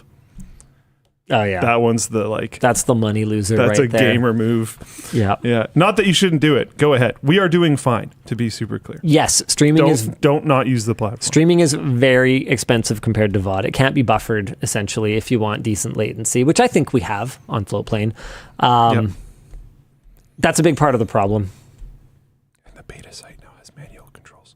Manual controls? Yeah, I've been telling people in the Floatplane chat all day. What do you mean by manual controls? We had a player limitation for a long time where for live streaming, it was just auto quality. Oh, And people didn't like that because sometimes it would jump too much. It would switch too often. So on the beta site, we added manual controls. You're doing, right. I'm not on the beta. You're doing real-time conversion? I thought you weren't. What? You said switching qualities. Oh, for live streams? Yeah. You do multi... Not what we're pushing up, what people are taking down. Oh, okay. Okay. Oh, look at that. Oh. Yeah. There you go. So that's a thing now. My understanding was that you had to real-time transcode all Very of those cool. at the same time. Does that still happen? Yeah. Oh, okay. I thought you weren't doing that. That's what I We're meant. not doing that. Someone is. Don't worry Yes. about it, Yeah. basically. It's not really, it's not going to be very interesting for... Speaking of sites that use someone else's underlying technology, Doherty. It's Jack Doherty. We're talking about this? Internet personality Jack Doherty. This is in the doc? Yeah. A 21-year-old who's primarily known for controversial prank videos crashed his McLaren during a live stream this past weekend. Footage of the incident appears to show him speeding in rainy conditions while glancing back and forth at a phone in his hand before he loses control of the vehicle, crosses multiple lanes of traffic, and hits a guardrail. Doherty continued filming the aftermath of the accident. His cameraman, Michael David, who was sitting in the passenger seat, had his head injured in the accident and later received stitches. At one point in the footage from the crash site, Doherty hands the device to David, who is bleeding from a head wound, and instructs him to continue filming. When another young man suggests that someone else should take over filming from David, seeing as his face appeared to be injured, Doherty prevents anyone from taking over, instead giving the concerned man another device to film with and telling him to make it look good. Some images that Mr. Doherty posted to Instagram appear to show him posing shirtless with the wreck. Note that he was wearing a shirt when the accident occurred. Some online observers noted that Doherty re-uploaded edited clips of the aftermath of the accident, but not his actions immediately preceding the crash, so it wasn't obvious that he was on his phone. This is why this is on topic. Streaming site Kick has removed his account and given him a lifetime ban for violating a community guideline prohibiting reckless behavior and the endangerment of others. So this is actually what I want to talk about. Have we found the line? And if this is the line, why wasn't the line setting off fireworks indoors? Oh, did that happen? Or not from whatever his name is. Not him? Not from Jack, no, but Somebody on that's Kick? definitely something that has actually occurred. Did you see the stuff that happened at TwitchCon? No. Oh, yeah. Why? Kick streamers were just like straight up harassing people at TwitchCon. Cool. It's very cool. Very cool, very cool. Kick is not Not that- Microsoft D-Starfire. Not that any form of content creation is honestly like just a bastion of perfect people. No. But I think Kick has a pretty bad rap for a reason. And the indoor fireworks thing was actually not. That was not on Kick. I think that was on Twitch. Okay. So Yeah, I guess the conversation is like, have we finally reached the line? Because as someone, indoor fireworks thing, that was KSI, right? That was fake. someone definitely actually did it at some point. Okay. I don't know who. All right. The KSI one, or not KSI, yeah, sorry, Kai Cenat. That one was, I think it was a Mr. Beast and Kai Cenat thing, and it was faked. Yeah, someone definitely did it at some point. Apparently, iShowSpeed actually did it. Oh, okay. Says chat. Okay, so cool. Anyway, the point is that as someone who grew up in the generation of Like when I was a kid heading into adolescence and teenagehood, like CKY, To become a man, you have to crash your McLaren. Jackass, Back in the day. Tom Green, this kind of shock, do anything humor. Yeah. I've kind of watched it progress to the point where, you know, we stopped doing these things under professional supervision on closed courses. We started doing more and more, not just insane, but inane things. I saw this really unsettling footage of someone breaking their back doing the milk crate challenge. What is that? You stack milk crates to make stairs, Okay. like, you know, those square Yeah, milk yeah. crates. And then you see how high you can go, except that the problem is that by the time you're high enough that it's unstable, you're like 6 to 8 feet up. And if you fall onto milk crates, that should give you like a pretty good idea of what's going to happen. And I guess I've just been kind of sitting here patiently waiting for either people to get smarter, which I'll probably be waiting a long time, Yeah. or for whether it's platforms or regulators or parents, I don't know, for someone to kind of say, hey, okay, that's the limit. That's the limit there. It's time to stop. And is this finally it? So operating your phone while driving is the limit? Well, the thing is that I don't even know if that's. And to be clear, it's dumb and reckless, and it's because you're streaming, driving, poor conditions, and operating a phone. And then I think that's already bad, but I think it's sort of But the which flagrant. parts are bad? Because we've recorded videos while driving. So is the streaming portion bad? It's the flagrant disregard, I think, for any kind of consequences after the fact. That's like an impossible thing to measure. No, you're right. It's totally impossible to measure. I mean, it's a compound problem, I think. Context menu, I think, kind of nailed it. Any one of those things, you know, I would say is compared to the kind of stuff other people are streaming online, right? Because we're not talking about whether those things were wrong and bad. Absolutely wrong and bad. What we're talking about is streaming while driving wrong and bad? the line. I don't think it has to be. Okay. I think if you have a fixed GoPro on your dash and you're It's basically the same thing as like talking chilling, on the phone. it's basically comedians in cars or whatever. Yeah, with, like exactly. Seinfeld. Like, I Yeah. don't think. Because I don't think I've ever been in a compromised position driving around for scrapyard wars. You know There's, what I mean? Like it hasn't. There's this like super low budget Canadian show that I only know about because it was on while I was in a dentist chair and I couldn't get away from it. It's called like Cash Cab or something like that. Yeah, here we go. Is it? Oh my God! It's an American show. It's actually a whole thing. Well, there was a. I have no idea. Okay, well, it was definitely on a Canadian channel, and they were definitely driving around a Canadian city, and it was like the production value was garbage. So I think it must have been like a Canadian ripoff of it. Oh yeah, Cash Cab Canadian game show. It's called the same thing, but there's a Canadian one. Yeah, and it's like probably worse because it seemed pretty bad. Anyway, 200 plus episodes, 8 seasons. yeah. Whoa. Yeah, the Canadian one? Yeah. Ugh. Anyway, you're really trying to get canceled. Come on. Okay, look, I'm not saying that. Okay. The point is that clearly they're driving and like doing a trivia show. So it can be done. Yeah. But not in poor conditions. Not while also texting. Not in poor conditions. So you can't like this is I think this is the line I keep coming back to. Is like, does that mean that we can't film for Scrapyard Wars while driving when it's raining?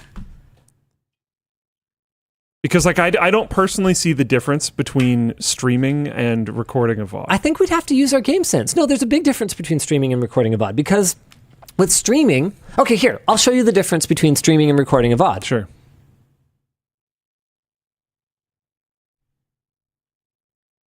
Well, no, because you don't have to go on your phone. I'm showing you the difference. You don't have to go on your phone. Well, I'm showing you the difference. What are you doing? Okay, so continuing with the show, I can take a break.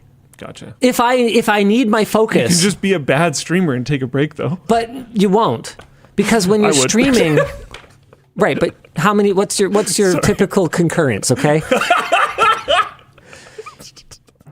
Like, you're not fighting algorithmically for relevance. This really, isn't you my don't thing. you don't Yeah. care. Yeah. And so when you're streaming, there's this constant pressure to be on, to be talking about something, to be changing the subject, to be changing what people are looking at. Oh my God, it's producer Dan. Oh, and he's gone. But like, I think that's my where I said like you don't have to go on your phone, because like if you're streaming, Sure. you're going to want to see chat, but someone else could see chat. Someone else could be producing. Sure. Someone else could be doing these other things. Someone else could be making sure that there isn't gaps in the entertainment of the stream. But that's the problem, is they didn't. So it's a compound problem. Samit has streamed while drifting and not had a problem. Yeah, and so I'm not saying that just being on stream is necessarily a problem, but you have to have the game sense.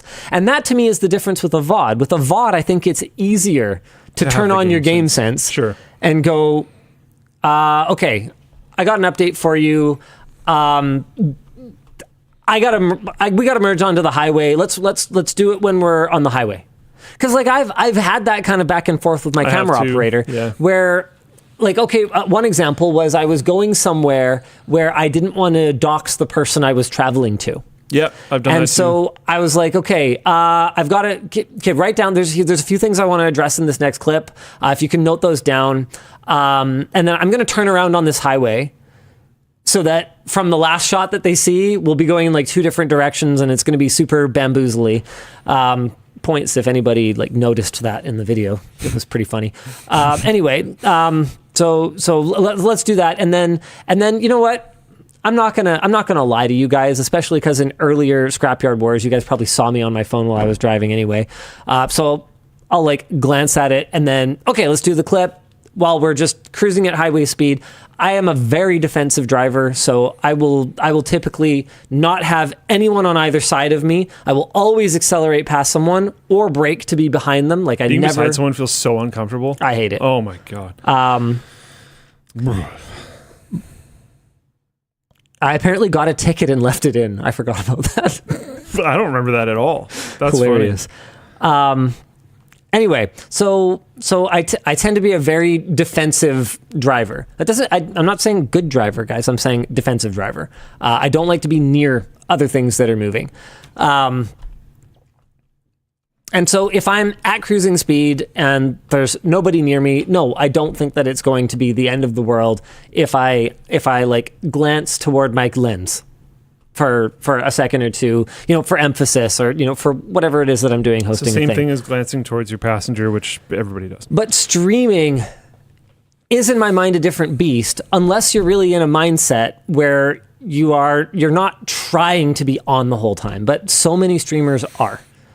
They're trying to be constantly if that's your engaging. Thing, you probably are trying to constantly be engaging because that's how you perform in the streaming world, which makes sense.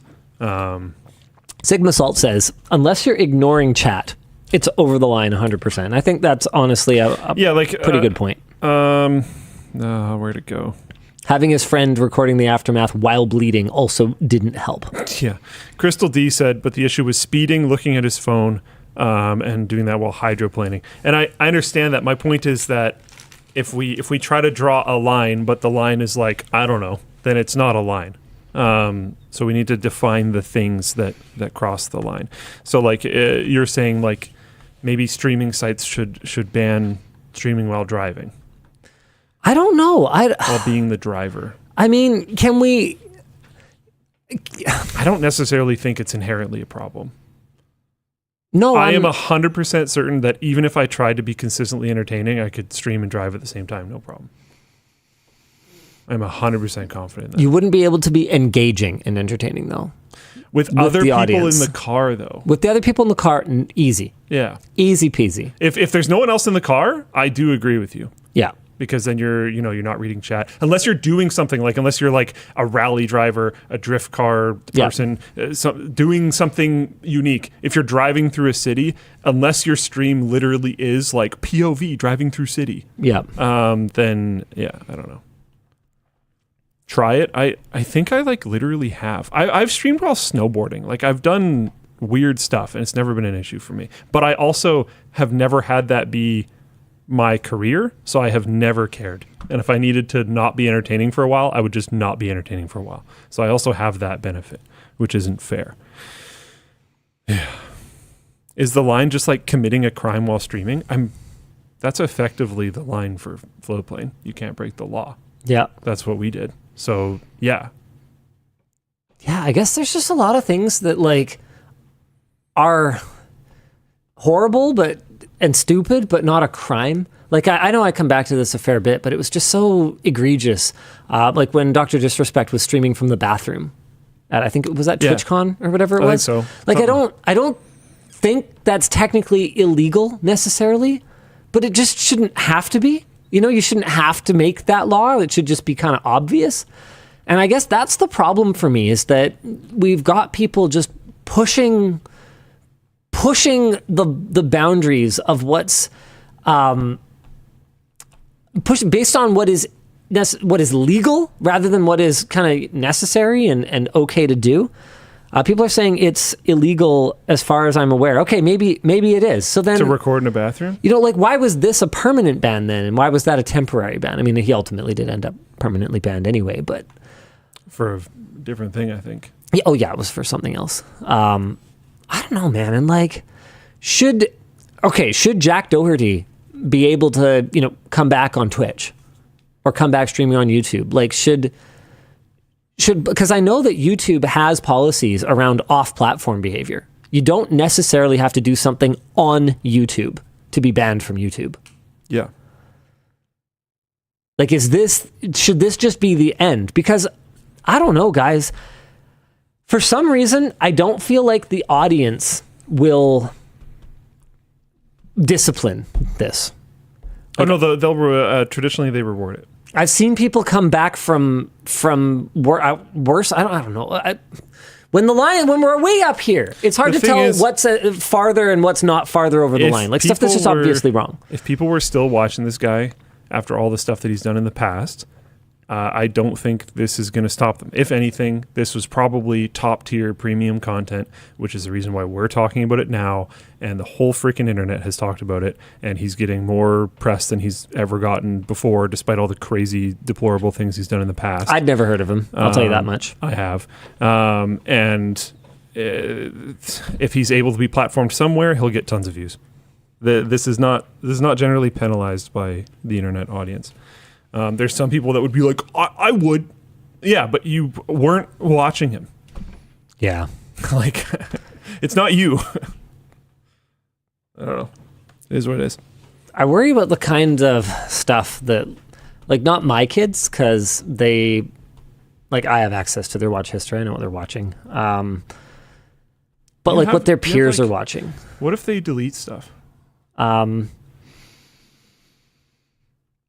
They have demonstrated their truthfulness elsewhere where it wouldn't be possible enough. And as far as they know, I can access things they delete. As far as they know right now.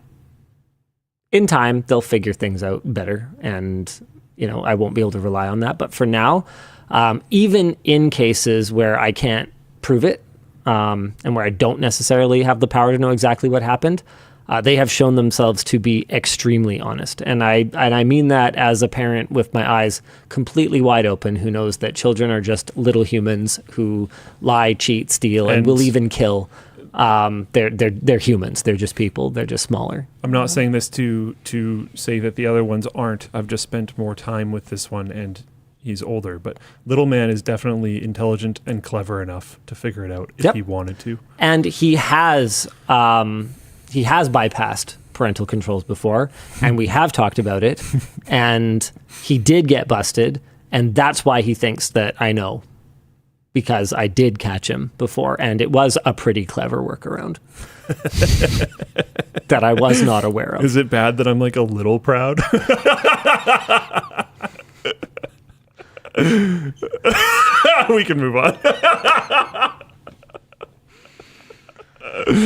Oh man, I actually forget what exactly the workaround was. I think it was that the the screen time wasn't counted if you like quickly locked and unlocked the phone or something like that, or like I forget what it was, but it was a pretty clever workaround.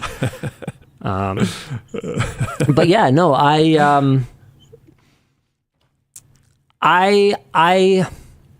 he's at the age now where instead of the conversation being you need to be 100% honest all the time, the conversation is you need to learn the importance of honesty, and you need to be man enough to be honest at times when it's hard. But no, I don't expect you to tell the truth to absolutely everyone in your life 100% of the time. And eventually you need to learn the lesson that you shouldn't. Yeah.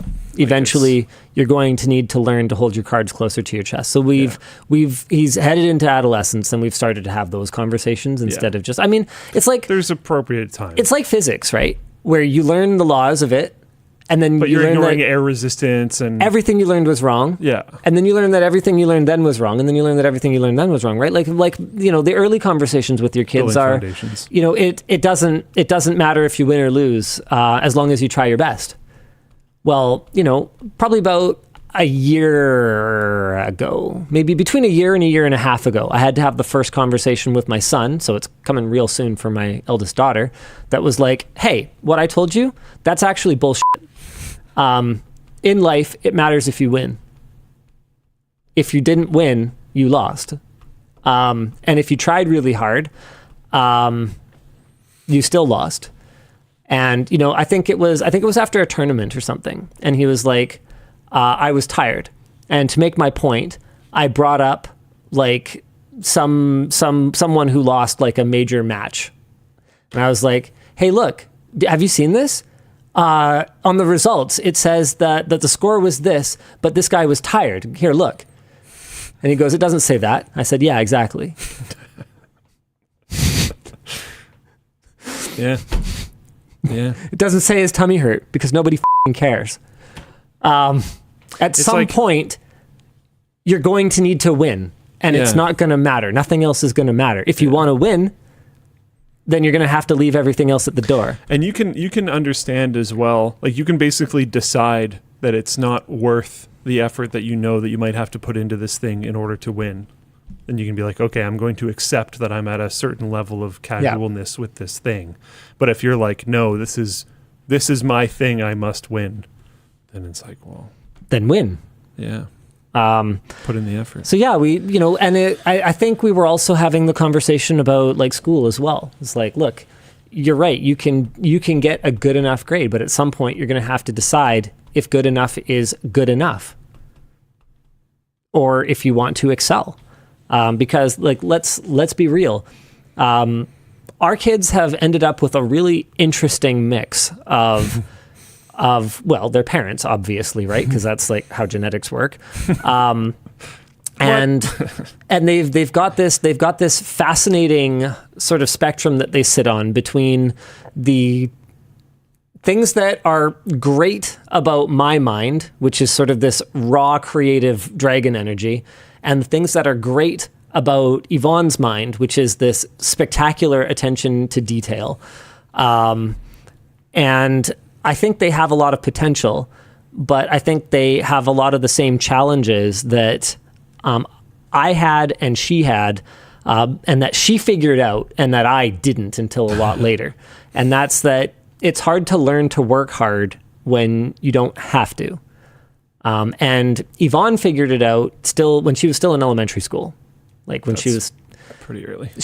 When they started giving out letter grades and she got B's, and she was like, excuse me, what the fuck?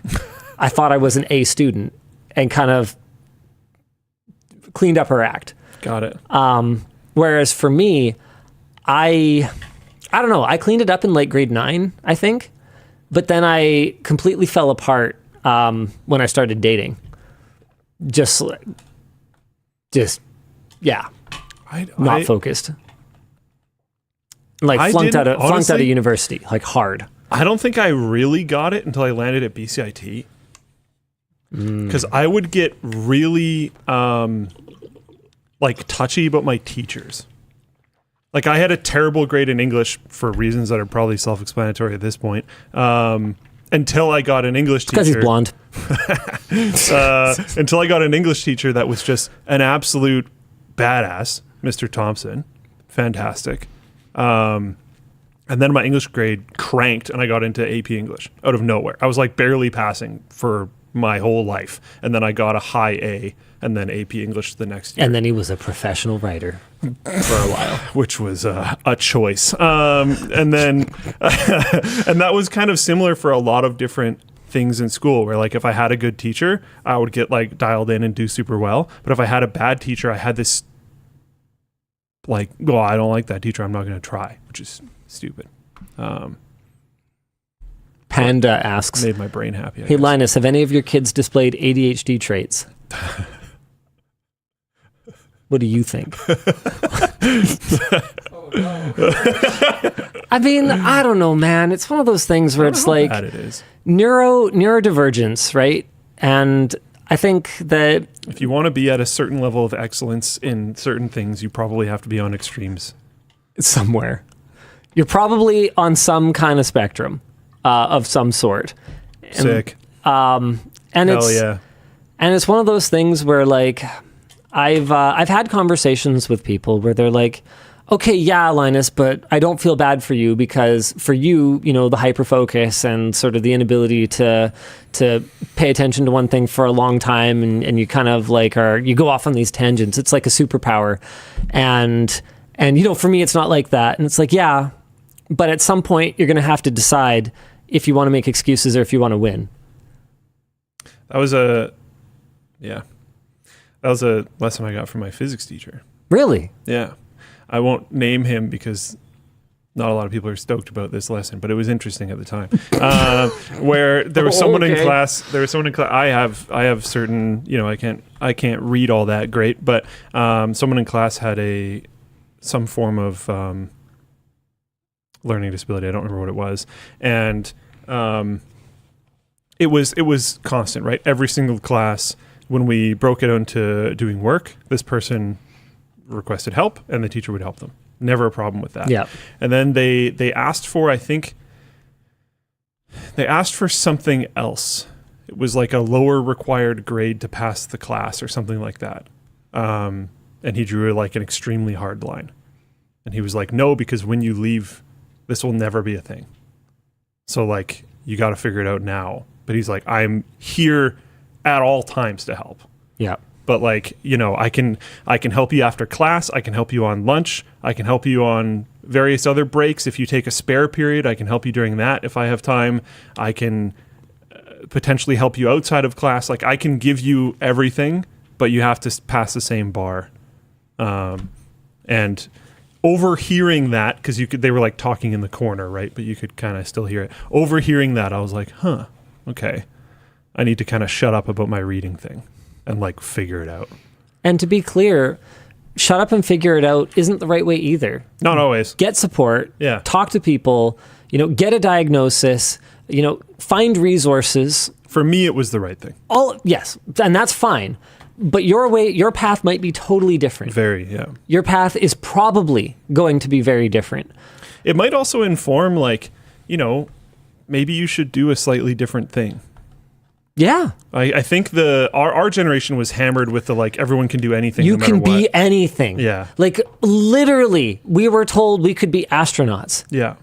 I cannot be an astronaut. Yeah. If I had focused every ounce of my being on being an astronaut from the age of 2, I would be no closer to space than I am right now. And that is exactly 5 feet 6 inches off of the Earth. 5'9" if I jump. Yeah. And I think honestly, I think that advice was kind of poisonous. yeah, I think so too. And I think sometimes recognizing like, okay, I am clearly not good at this thing, even if I like it. Well, there's practically infinite other possibilities in the world. Maybe I should find something else that I like and I can do well. That was something that I really struggled There's with so too. many options. We weren't exposed to that much. At least I wasn't. Yeah, it was like, do you want to be a tradesperson, a policeman, a firefighter, an astronaut? Or a teacher. Don't forget Or teacher. a teacher, yeah. Yeah. And like So I just thought I wanted to be a teacher because I was like, I don't know, my mom's a teacher. There's my like 5 options. Stepdad's a teacher. My aunt's a teacher. Yeah. Every adult in my life. Like I just listed all the things. My teachers are all teachers. I didn't know what people went to business school for until I was in like high school. I was like, what do you mean? You just do like these things. Yeah. Because it's all anyone would ever tell you. You just have a boss and you just do what they tell you, right? Yeah, yeah. Like I was, oh, okay. Yeah, you figure it out eventually. But it was a weird time in regards to communication of what like schools and teachers were telling you could do when you grew up. Dwinlin says, I still don't know what people go to business school for.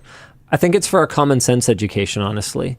A lot of what people seem to cover there is just like how to interact with people, how to do basic analysis, how to generate pretty valuable. Communication. No, I know. How to generate a report. Dude, it's such a huge problem. How to do sell. a meeting.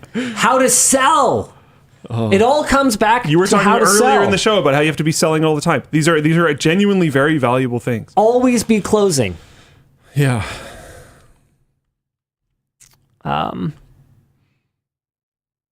Yeah. Conversely, if you find a way to love reading problems. If you find a way to love what does work, surrounding yourself with others. Okay, I can't read that properly, but yeah, I mean, there's alternatives to everything, right? Like there's there's a guy who doesn't have any arms and is a race car drifting person. I think he does literally Formula Drift, and he doesn't have arms. He steers the wheel with one of his legs, and then he manages all the pedals with his other leg. Amazing, super sick, made it work. There's routes for sure. I saw this. But you also have to understand that was way harder for him than anybody else. And there was no like...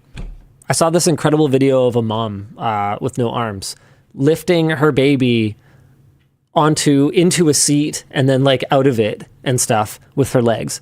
That's so sick. Just like from a chair position, like being an absolute badass That's super so mom sick. without arms. But like, yeah. And like it sucks that that's harder for her for sure. But I think wallowing in self-pity over it isn't going to help. Yeah. Might help. No. Might help. I don't think so. It could. You won't know unless you try. Go ahead, try. Let's see if it helps. Go ahead.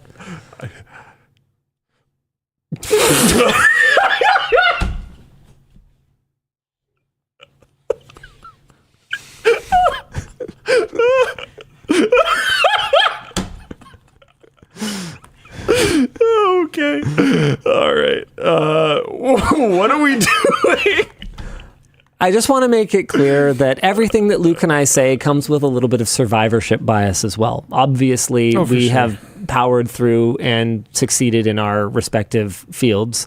And so, it's easy for us to say, hey, this works great. Well, but I think the most important thing I said was the part where I said, learn about yourself, find yourself, know yourself. Yeah. Seek out a diagnosis, seek out strategies, seek out support, and find your own path. If the path that you're on isn't working, understand that you can almost certainly find another path. I think that's the biggest thing for me. Is like there's things that I wanted to do when I was growing up that I was able to self-recognize. Like this just isn't a good route for me. And there's ways to win that are not being an astronaut. Yeah, and that's okay. You don't have to win that hard, dude. The need for oh man, if you get into, as far as I can tell, literally any trade in BC, you will just kill it. Oh yeah, my goodness, you will destroy. Like it's yeah, and not all of them are like excruciating pain and like requiring a ton of strength. Like there's a lot of tools that are coming out that can help assist with that type of stuff in really cool ways. Like if you don't like getting dirty, be an electrician. If you some of them still get dirty. Okay, some of them still get dirty, but there's definitely a lot of jobs where you don't get as dirty. Like you don't have to do residential plumbing repair. Like there's lots of trades. Yeah. Is the point that I'm trying to make here. Yeah, there's tons. Hold on, there was something here that I thought was really funny. Stay the Path says, I can't help but feel like they're talking directly to me. LMAO. Sorry, 1987 Datsun in Floatplane Chat said, I'm a lineman in the States and I make over $200K a year. The trades are the way. I didn't even go to college. $200K a year US. Yeah, that's like real money. Woo! Dang. Yeah, like I don't know. There's routes. There's routes. A lot of like people troll garbage men all the time. Dude, they make cash. Yeah. And a lot of the garbage routes, I think you mean sanitation professional. Sure, whatever. Yeah. A lot of the sanitation professional routes, as far as I've heard, are based on completion, not time. So you'll notice how they often work really fast. Oh, yeah. They get paid the same. Right. So you get a team of people that are going to hustle, and they finish this 8-hour route in like 5.5. Then you just have the whole rest of the day off, and you didn't lose any income. Kind of a sick job. Like, cool.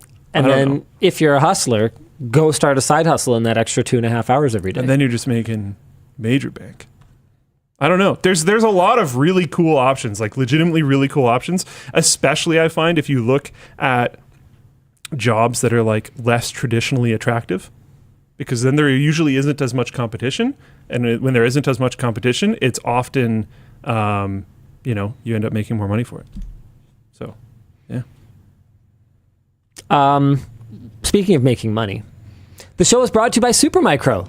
Look up in the sky. It's a bird. It's a plane. It's Supermicro. Oh, my God.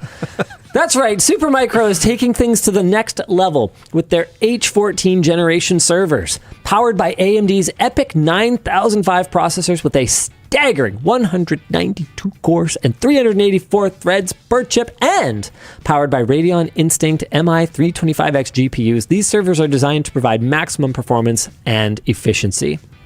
That was an up to 192 cores, by the way. And Supermicro's building block architecture allows for customization of expansion, acceleration, networking, and storage, supporting AMD Zen 4 and Zen 5 processors.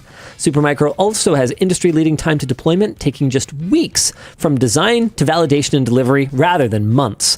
We actually visited their headquarters recently and did a series of videos on all things H14, which you can check out on their channel. No heat vision or super speed required. Visit the link in the description for more information on Supermicro's H14 servers today. The show is also brought to you by MSI. My God. They say diamonds are a girl's best friend, but MSI's MagCore Liquid Eye 360 can be a gamer girl's best friend. With a design inspired by the angular cuts of diamonds, the 360 liquid cooler is sure to catch an eye or two in those fancy builds. Their dual-sided infinity mirror design further highlights the diamond theme and then blings it the heck out with that sweet, sweet RGB. And to keep things neat and tidy, it comes with covers for its pre-installed fan cables, creating a cleaner setup. If super whirling jet engines are not your thing, no worries, because their LDB technology in the fans is there to lower noise levels, improve heat dissipation, and extend the lifespan of the cooler. All the goodies you need are included right there in the box, like thermal paste, mounting screws, cables, and even an integrated uni installation bracket for both Intel and AMD sockets. So go check out the MSI MagCore Liquid Eye 360 cooler using our link in the video description. Finally, the show is brought to you by Ridge. If you missed the reveal a few WAN shows back, our collab with Ridge is now available for you to pick up with a circuit board design thanks to our very own Sarah Butt. We hope it catches as many eyes for you as I dropped it when filming this spot. Catches as many eyes for you. I don't know, Dennis probably wrote this. And it's a wallet.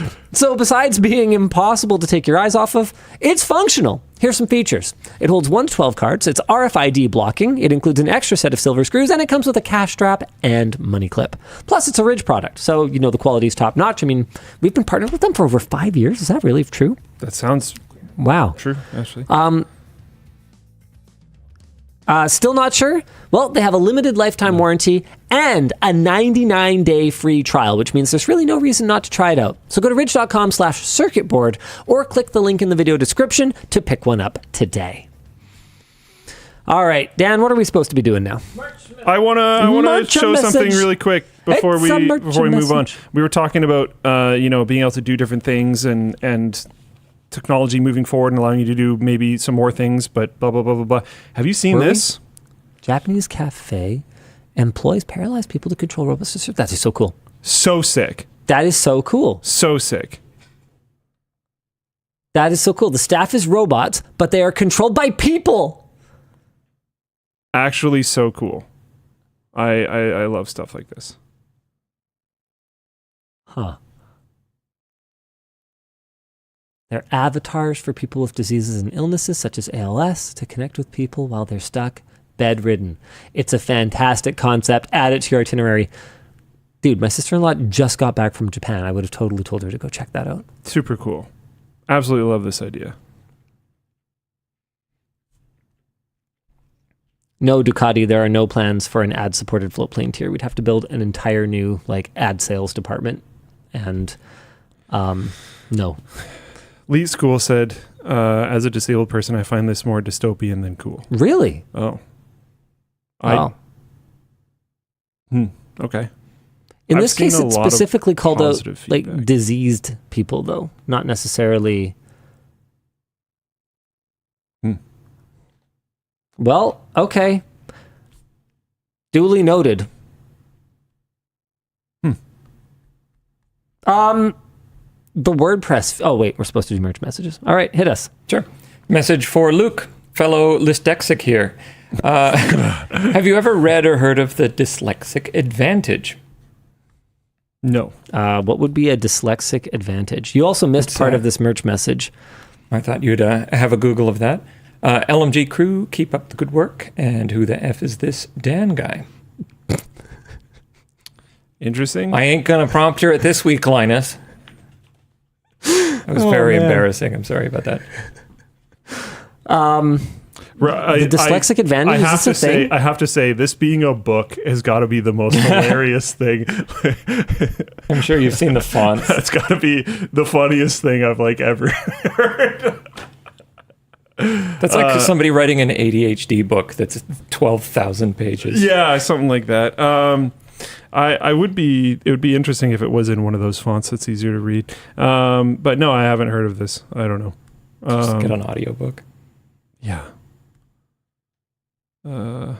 Reviews are really positive, it seems. Wish I read it sooner.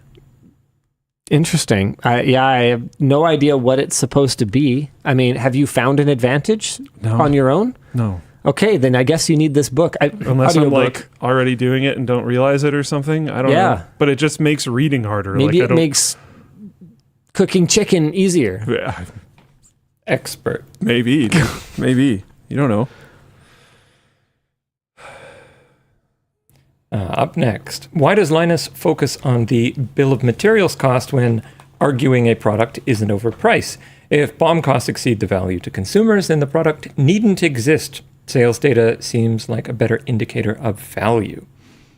Okay. So,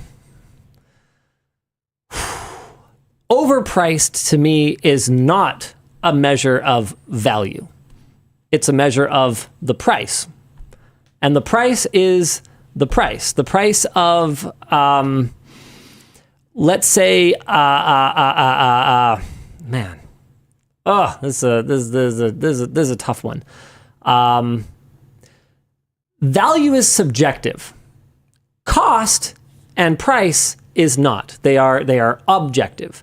So if something has a bill of materials cost of $100 and a retail price of $150 or $200, it is objectively priced within the range of what you would expect based on what a brand would have to price it at in order to account for all of the various other expenses that they need to manage within their business, all of their administrative overhead, customer service, breakage and warranty, and after sales support, sort of all of that overhead that they have to cover. You can typically expect a markup on a product to be anywhere from 50 to 100 points, bare minimum. Luxury brands get away with a lot more than that, but that's sort of pretty normal. And it can even be normal to go quite a bit higher. Like software companies, for example, will have margins way higher than that.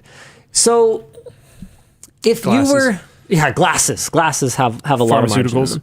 Pharmaceuticals, a lot of margin. But the thing about pharmaceutical margin, and I'm not going to defend the big pharma companies, but the thing about pharmaceutical margin is there is a lot of R&D that goes in up front.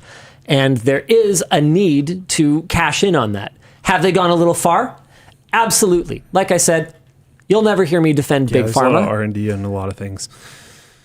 But there can be, especially in the past, I'd say it's less true now, especially in the past, you could work for years trying to develop a drug, spend millions and millions and millions of dollars and develop nothing. Like it was a strike it rich or die trying industry. I think that with a lot of the new tools they have for drug development these days, it's less like that. But there was a time when it was like that anyway. So the cost of something and the price of something is just, it's objective, it's measurable. The value of something is subjective. And so when you say sales data seems like a better indicator of value, I would agree with that. I would agree that if something sells really well, then it's a good value. And if something doesn't sell very well, then it either was a bad value or there was bad marketing. There could be a variety of reasons that something doesn't sell very well. Actually, there can be a variety of reasons that something sells really well, including great marketing and it not necessarily being a great value. But yes, I would agree with you that sales data is probably a better indicator of value. But value is up to you. Yeah. Or it's up to you. Yeah. Or it's up to me. No. What? No. Well, for me to make a purchase. No. Oh my God. Them and me. Okay. That's it. Yep. Value is personal. And so if I were to say this water bottle, I'm going to price it at $29.99. My cost is $15. You can say that's overpriced. And I can say you're wrong because it isn't. That's just what it costs. And you might not want one of these. You might not think that, the insulated wall matters. You might like to drink out of a mason jar, which you can just get with like the preserves that you would normally buy, and you can just repurpose it. And that's great. That costs you nothing, and that's a better value for sure. Sick. But this isn't overpriced. It's just not something that has a value to you. So value is subjective and price is objective, and that's the difference. That took an awful long time. Carry on. Sure. I'm at my wedding's welcome party, and we're getting married tomorrow. Any advice for the newlyweds on the day of and for a happy life together onwards? Have fun. Don't. What? Don't have fun. That's not what I meant. Don't get married. It's always so cringy when you see those like GIFs or whatever of like somebody pushing their partner's face into the cake or something like that, and then it ruins the whole thing. Just don't do that. Don't push your partner into doing something during the day that they're going to regret or might ruin their day. I'm assuming, based on demographics of our viewership, that this is a dude. If your partner is a woman, there's a higher chance that they care about their appearance and stuff.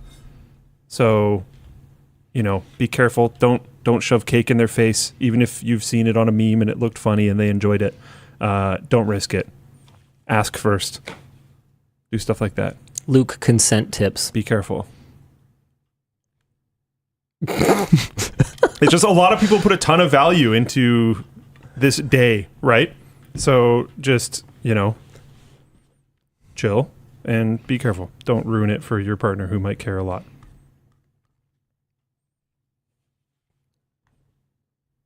Next. 2 to 3 more topics. What do you want to talk about? How about the WordPress feud? Yeah. Okay, I'm going to do the background here. WordPress.org is an open source web publishing project which powers around 40% of the top 10 million websites. We assume.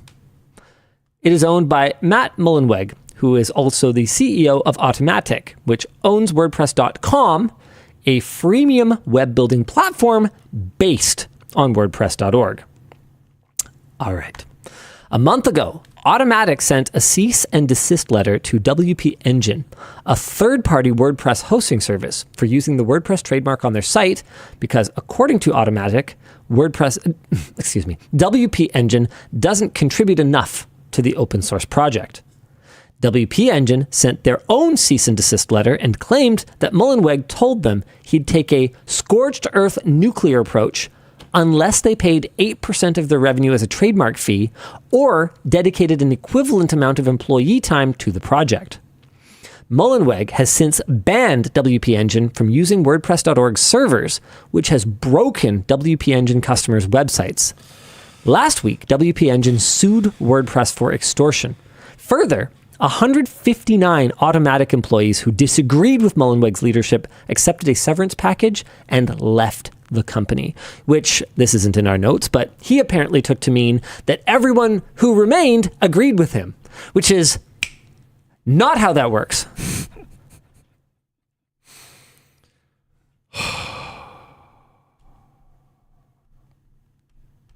Yeah. Discussion question is, as much as it's good for people to contribute to open source projects, how are people supposed to trust open source projects when the rug can get pulled out from under them at a moment's notice? That's true for closed source projects too. That's just part of life. I don't know. Yeah, it sucks. That being said, of like all the times in the internet's history, this is the easiest one to pivot off. So as much as it's, terrible, I'm sure there are services that will welcome you with open arms, Wix, Squarespace. Like, how much work have you done on your WordPress implementation, absolutely. though? No, it sucks. I'm not trying to say it doesn't suck. Okay. Just as long as you're not trying to say it doesn't suck, because it definitely sucks. Yeah, no, it sucks a lot. I think what I'm trying to say is, like, I wouldn't just automatically throw in the towel. You might feel like you want to do it right now. You sure might. And I wouldn't blame you. But, even compared to like a year ago, the internet is more equipped to move your business off of WordPress than it ever has been. So there is light at the end of the tunnel. I suspect there's even going to be companies that pop up that are designed to help you with this. And, you might not have the money to go that route. I work for a publishing company, says Context Menu. We have over 50 sites running WordPress with hundreds of custom plugins. Yeah, the custom plugins part is... That's painful. Oh, yeah, it's all really rough. Like, this could actually be a death blow for certain businesses. Oh, it will be. I'm 100% certain. I don't know for how many, but I'm sure it'll take a couple of them out. There's a lot of businesses that... at a certain point, they almost become a passion project, and it's like, I can keep this thing going, but that's pretty much all I've got. And a blow this big is just going to completely take it out. Watch the Fireship video on it. It was really, really good and explained both sides better than your notes did. Fireship does good stuff, so I'm not too surprised. Maybe if you're interested in seeing more on this, go check out Fireship.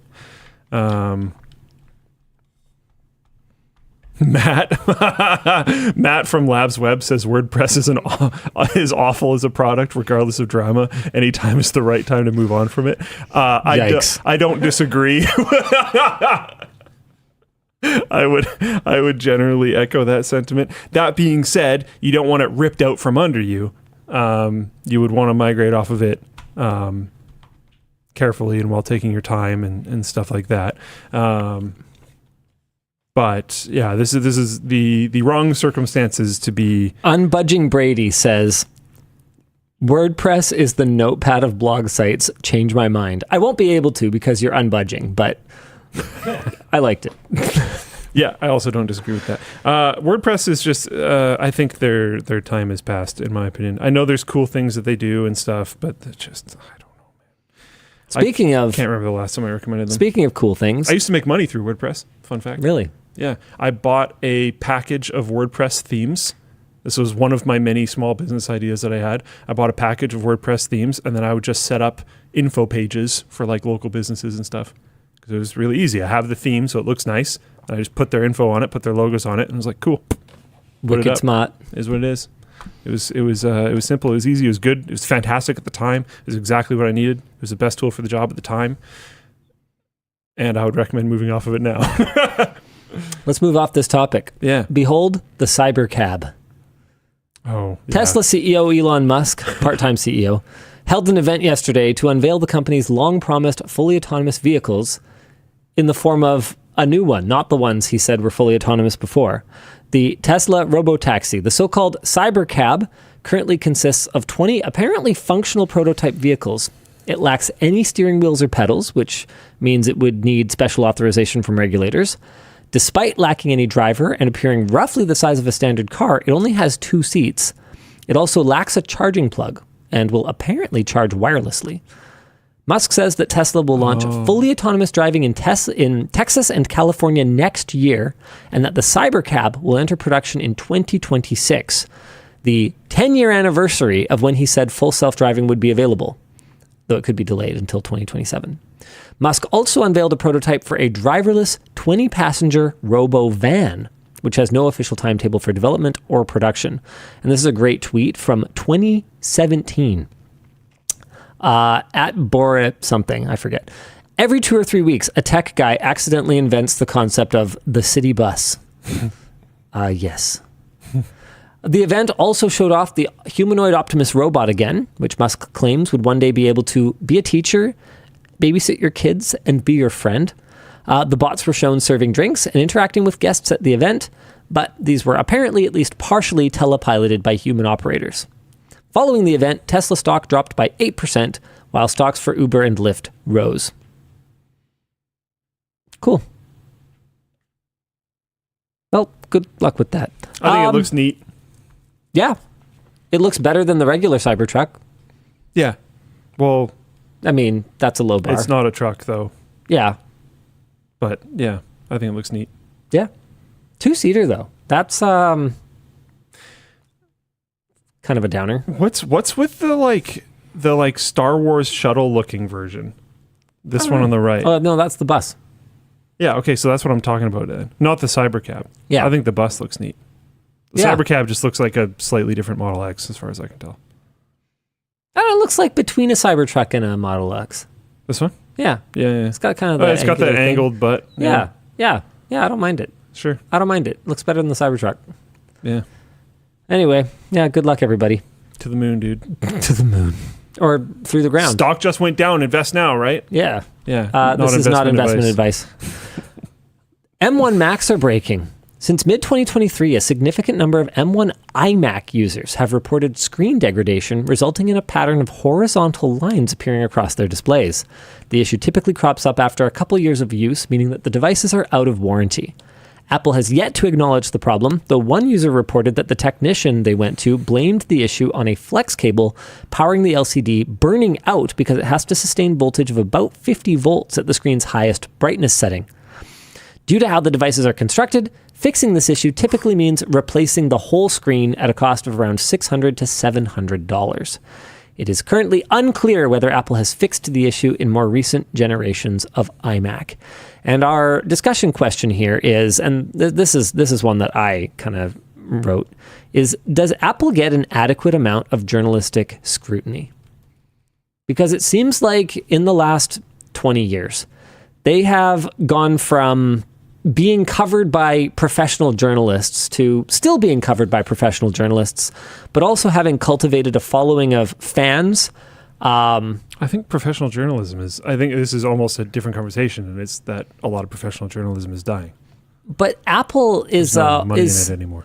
Apple almost uniquely plays the game so well, at least in the tech space, of the sort of the praise for access model. If you not only, it's not even as simple as if you say the right things about Apple, you'll get invited to the Steve Jobs Theater and you'll attend the keynotes or whatever. It's not that simple. Yeah. You have to not only say the right things, you have to be the right things. You have to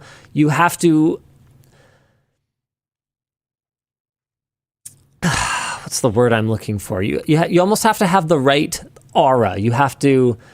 That is a trend. That is very good. Good job. You've communicated to the young. You have to personify the ideal Apple customer. There you go. Is what you have to do, and I almost wonder if that's detrimental for Apple Puff them. in the long term.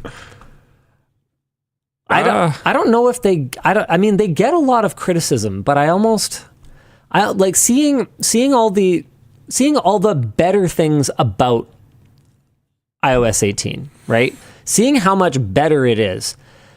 I don't know if it makes me think that they have heard all the things that they're supposed to be doing and then just weren't doing it, or if they were shut off from it and are finally hearing it. Like, I don't know what it is exactly that made them sort of ignore these obvious, egregious, glaring issues for so long, like not being able to rearrange your icons on your home screen, stuff like that. Yeah, but people were pointing that issue out even when there was more negative They were, journalism. but were those voices powerful enough, I guess is the question. They're pretty loud. Is Apple under enough scrutiny? But are they loud in the right places? Remember, you're not necessarily reading a random discussion forum on Mac Rumors if you're a decision maker at Apple. Like, the people with access, the people who can actually talk directly to decision makers, are they putting the right amount of pressure on them? Because, like, I'm looking at this screen issue, right? When Asus didn't acknowledge the SD card problem with the Ally, we weren't the only ones having meetings with top-level executives basically saying, you guys need to do this. Yeah. I don't know if anybody holds that kind of power over Apple, and I don't think Apple wants that. Oh, they definitely don't. But will that be damaging to them in the longer term is the question that I'm asking. I have a hard time believing, honestly, any company wants that. I feel like most companies will comply with that to try to soften the blow. I actually disagree. And no company is monolithic, but there are certainly ones that I've encountered that value criticism. Okay. At a high level. I think what I was pointing out was the public nature of a lot of the criticism that happened around Asus. I don't think anybody wants that. No, I don't think anybody wants a media firestorm necessarily. Yeah. But I think that... I do definitely think there are companies that really want measured... good, accurate, constructive criticism. Definitely. There are quite a few companies that, like... I don't know if Apple would does pay money to have that, let alone just want it. CMD Carini says, who says Apple isn't adequately addressing the issue? Well, they haven't acknowledged it. That's step one of addressing the issue. And Apple has a long history of... they have a long history of ignoring things so hard, hoping that they'll go away, only to finally acknowledge them only if they get enough backlash. Butterfly keyboard, for example, Bumpgate on the older MacBooks. Like, this is not a new thing. Let's not pretend. You're holding it wrong. Yeah, exactly. Vertig 1. That's about it. Fisker can't sell its cars due to server issues. Rough. This is such a cautionary tale, and we should all listen extremely intently for the next 2 minutes. As part of its bankruptcy proceedings, EV company Fisker has been attempting to liquidate its assets in order to pay back creditors. In June, rental company American Lease agreed to purchase Fisker's remaining 3,300 vehicles for $46.3 million. As of last week, American Lease had paid $42.5 million and had accepted delivery of a third of the vehicles. Last Friday, Fisker revealed that they couldn't transfer the vehicle's cloud link to another company's servers due to an underlying technical issue. It is unclear how long Fisker knew about this problem prior to informing American Lease. I wonder what that issue is. It doesn't matter. Like, it's a bankruptcy thing, so just give them the servers. The point is, well, not necessarily, because not every car will be owned by American Lease. There are still end users out there. So it could be a privacy issue. It could be anything. It could be a technical issue. It could be a contractual issue. We don't know. Because American Lease would struggle to run the fleet of vehicles without the cloud-based features, the company has filed an emergency objection to Fisker's liquidation plan. The DOJ has filed its own objection based on claims that Fisker has been asking owners of their vehicles to cover the costs of their own recall repairs. Fisker also appears to be under investigation by the SEC, but the exact focus of the investigation is currently unknown.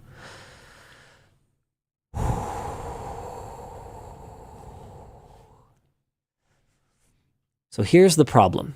The problem is not Fisker necessarily here. The problem is not just this car or this server. The problem is that this will happen to basically everything that you own once it is reliant on cloud-based services. Absolutely everything that you purchase, because is it really a purchase if it just stops working when Everything somebody you rent. Yeah, when somebody sort of decides they don't feel like paying for it anymore. I forget how I started the sentence, so it doesn't matter. The point is that everything is literally one bad decision or one key person being hit by a bus or one infrastructure error away from being a brick. And this is terrifying. Yeah. Back to Tesla for a minute. Back to every single day that goes by, I like my car more. They have done a very good job, actually, by and large, of providing OTA updates to their vehicles, going back to pretty much the first ones. From day one, I said these things are going to be a disaster because they keep revving the hardware so frequently, and the ongoing overhead of supporting all of these various models and all of these various iterations of the hardware is going to be completely untenable, and they're just going to start sort of deprecating them, and it's going to... I was wrong. They have actually done overall a pretty spectacular job in that regard. They've done a pretty bad job of a lot of other things, but that I got to give credit. But that doesn't mean that I was overall wrong about that problem.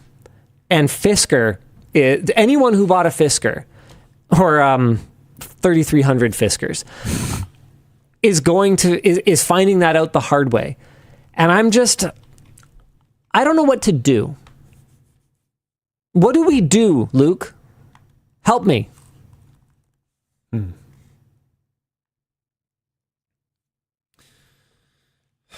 I want to say vote with your wallet, but like what can you even... How many cars even are there that aren't basically susceptible to a similar issue like this right now that you would buy new? Yeah, this I wrote this in the topic doc. This is and applies to basically every car. Yeah. For prep for this one, I'd love to have a list of car brands that existed in the 90s and don't exist anymore. If you think your car company is going to last and this won't be a problem, you are literally wrong. Pontiac. Yeah, there's one. Mercury. Yeah, nice. Is Saturn still around? Nope. Speaking of planet-based car companies. I know, right? Saab. Saab, yeah. Scion. Not 90s, but DeLorean. Yep. Oldsmobile. Yeah, a lot of these were Geo. bought out by other companies, but that's sort of what's happening here. Suzuki pulled out of Canada. Yeah. Datsun. Daewoo. Yep. Still a lot of companies. Yep. I mean, some of them have still exist, but have changed ownership multiple times. Like Jaguar is not a British car manufacturer. Who has owned Jaguar? I thought they were Australian or something. They became nationalized in 1975 due to financial difficulties. No, they were British. But in 1984, it became its own company again. Ford Motors purchased them in 1999, and then Land Rover in 2000, selling both to Tata Motors in 2008. Where's Tata? India, I think. Okay. Was it an Australian movie where they talk about it then or something? There was something. I don't remember. Anyways. Yeah, Tata is based in Mumbai. Wild though, right? AMC, there's another one. Holden was apparently the Australian one. A lot of these were bought, yeah. All right, what else we got? Is there good news? Plymouth? Is there good news? Behold, Nintendo's Alarmo. On Wednesday, Nintendo announced new hardware that has spent 10 years developing, a $100 alarm clock called Alarmo. Alarmo has an optional motion detection feature and will make game sounds when its user moves. Users can use gestures to enable snooze on their alarm and turn it off simply by getting out of bed. It likewise tracks the user's sleep. Nintendo suggests not using the motion tracking feature if you sleep with another person.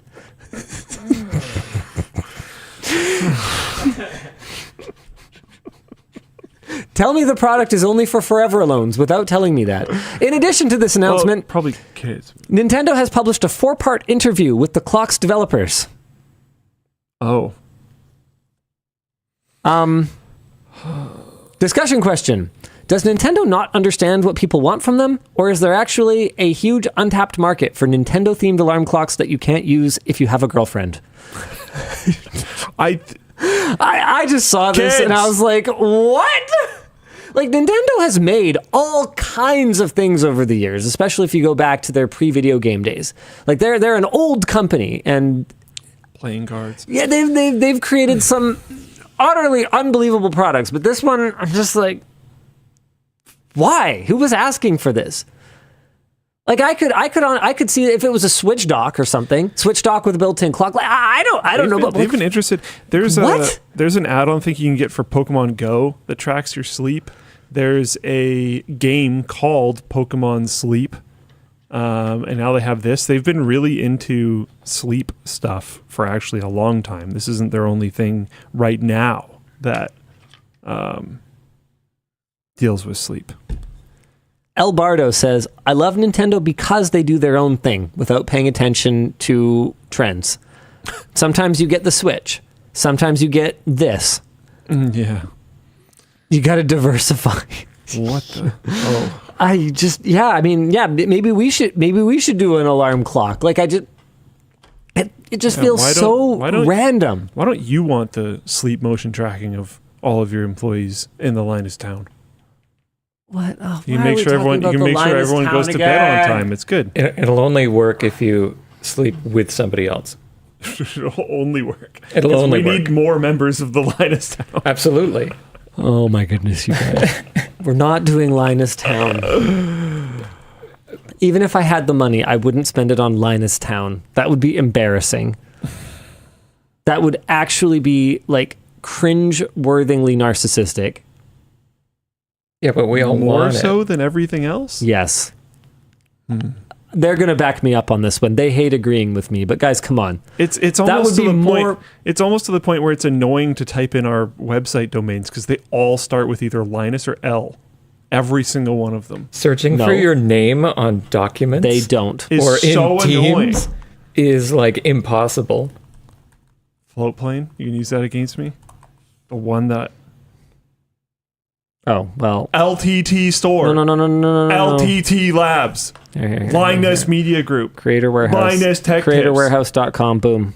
Shortlinus.com. Weird. It seems like it redirected to something. Well, yeah. It seems like fine. I will use found this a way against you to. then. Boom. Got him. Yeah.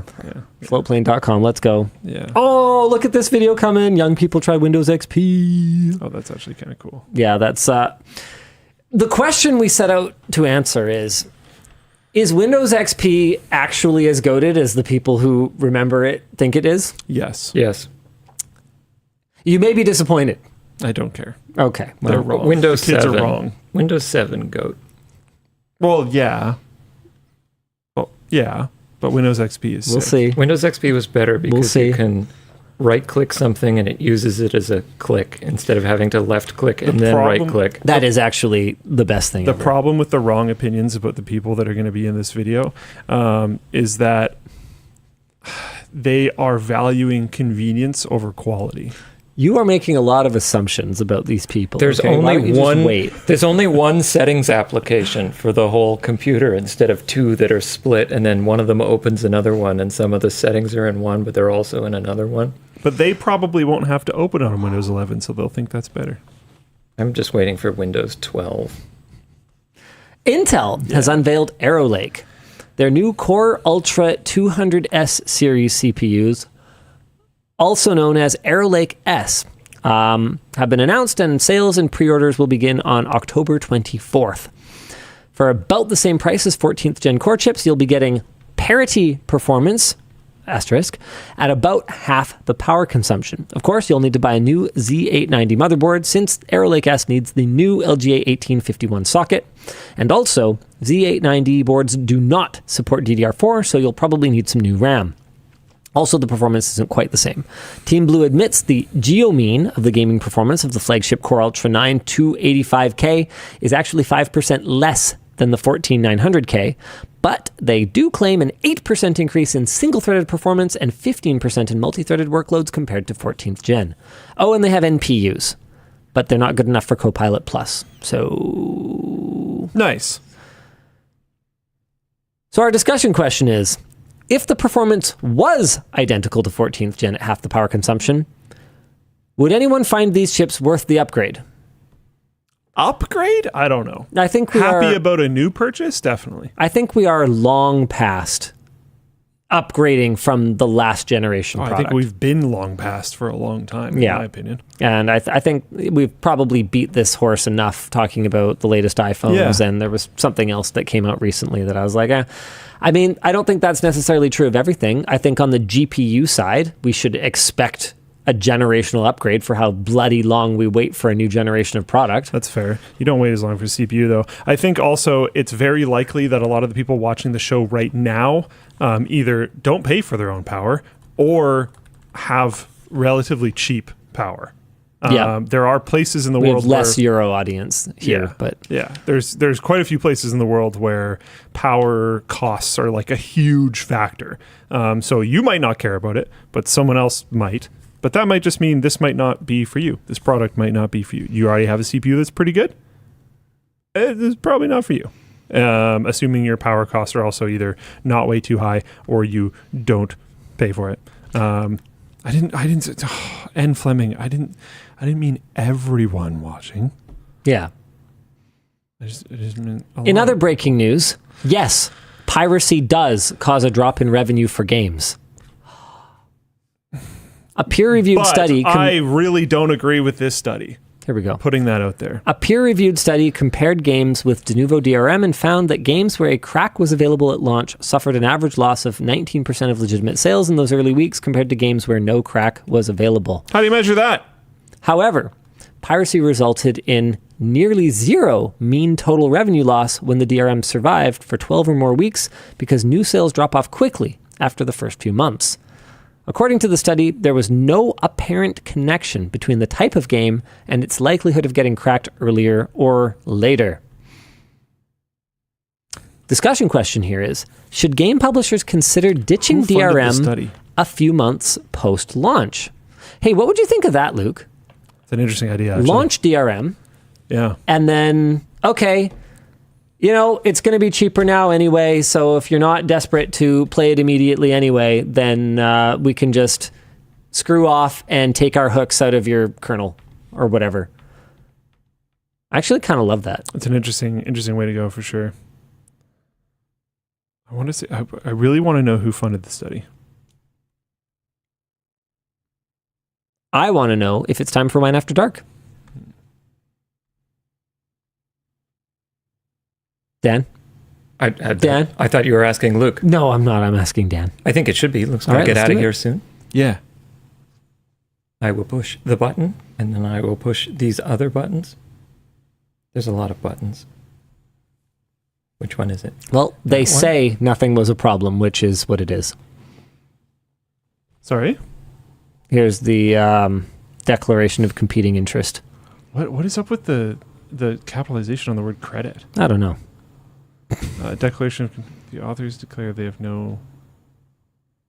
That means so much. Okay. All right. Okay. Make of it what you will. You can like it or not like it or believe it or not believe it. I don't think anyone's ever going to agree No. on this because by its very definition, it cannot be measured. No. Um, Because you're talking about different games now. It's like there's so many variables involved with that. there are so many variables. What if that game just wasn't going to sell as much? There are a lot of variables. Like... And we know that our ability to predict that is not perfect, or else certain games wouldn't be made. I don't know. How about some merch messages? Do it. I've been loving my hat, and as if The person who did the study is a developer who made a game. So, like, I'm not saying it makes them biased, but I think just having a statement that says, like, we're definitely not is also not necessarily fair. Anyways. What if you just have no DRM and then understand that the people who pirate your game are not going to be the people that purchased it? And there will Like- be some, probably. Yeah, there will be Netflix some. didn't lose $2 billion in revenue because of account sharing. That was never their money. Anyway, merch messages. I've been loving my hat, and as a theater tech, I'm sure I'll get a lot of use from a blank black tee. Question for LL&D. Did any of you guys see the Northern Lights last night? No. No. We had a solar event a little while ago, a few months ago, I guess. I don't remember exactly when it was, but I saw people posting pictures of it, and I was like, wow, that looks really cool. And then I went and I looked at it in person, and I was like, oh. And I pointed my phone camera at it, and I was like, oh, wow, it sure looks a lot better in pictures. I probably could have just looked at this in pictures, and it actually would have been better. So that's kind of where I'm at on looking at the Northern Lights, at least this far south. This far south, it's like kind of a problem. They're usually kind of crap. If you're in places in Alberta and stuff, there's some pretty cool spots to catch it. But yeah, I'm looking through this person's like personal blog, and they actually seem pretty cool. But I maintain that I don't think it can be properly measured. Okay. Yes, it can't be properly measured, but I also think it's naive to say that every person who pirated wasn't going to buy it. Oh, absolutely. Okay. You're definitely losing some amount. I think 20%, there's like no way. I think measuring it is basically impossible. Yes. I think we Yeah. can agree on that. Yeah. I really don't think 20% is, that's got to be way too high. I don't even think 20% of gamers would know how to pirate it. That I don't know about necessarily. And it's probably changed a lot over the years. That's why. Like I would think 20% of PC gamers in the mid 2000s probably could figure out how to pirate a game. Yes. Now, yeah, I don't know. And it could be very genre dependent as well. Like if you've got a game that like is super appealing to like tech heads and engineering sorts, you like a Kerbal Space Program or you've like a Satisfactory or something like that. Sure. I would say piracy is more of a threat Yeah. than if Fair. you've got like a hyper casual Fall Guys, you know? Assuming we don't need the online, whatever, online, blah, blah, blah, blah, blah. But like that type of a game. Yeah, like something more casual. Interesting. Okay, let's move on. Yeah. I don't feel like arguing about it. Why is it okay that NVIDIA locks down every setting and makes everything closed source, but it's a problem when Apple does the same thing? Do you see the value of Apple's walled garden as safer? When did I ever seem like I was super chill with NVIDIA's approach? We've negatively pointed this out like a trillion times. And a lot of people do. People dunk on that constantly, especially when it comes to their Linux support. I have talked multiple times on this show. I'm going to say many times on this show about the fact that NVIDIA and Apple do not work together on anything. They do not work together at all. Do you know why? Because there is no room that is large enough to fit two penises that big. There's no room for them to swing them around, so they just don't do it. Won't work. Can't work. They used to. There used to be NVIDIA GPUs in MacBooks. Think about it. What happened? Bumpgate happened, and neither of them could admit any kind of failure to each other, to the public, and that was it. They never worked together again. It was that simple. Hello, Linus. They both have just a spectacularly arrogant way of doing business. Yeah, and no, it's not good when either of them does it. They're different in their approaches. I think Apple's is far more anti-consumer, like directly to their customers. But I mean, I guess NVIDIA's is anti their purchasers of their equipment as well. It just manifests far more behind the scenes because you are not an NVIDIA customer. Add-in board partners are NVIDIA customers. Solutions providers and system integrators are NVIDIA customers. And NVIDIA absolutely treats them with the exact same level of contempt that Apple does their customers. It's just way less visible. All right. Hello, Hello, Linus. When purchasing your Taycan, were you aware of its sibling, the Audi e-tron GT? It has real buttons inside and no Porsche tax. Mechanically, they are nearly identical. I was aware of it. I didn't like it as much. Also, it's really expensive too. It has an Audi tax. So, right? No one at work drives an Audi, and I find that very reasonable. Okay. Where's even like the locus? Ooh, where's the most local Audi dealership? Where's the closest one? I don't know. I mean, they exist. I mean, there's definitely Not even a used. I don't see Not very even many, a used Audis.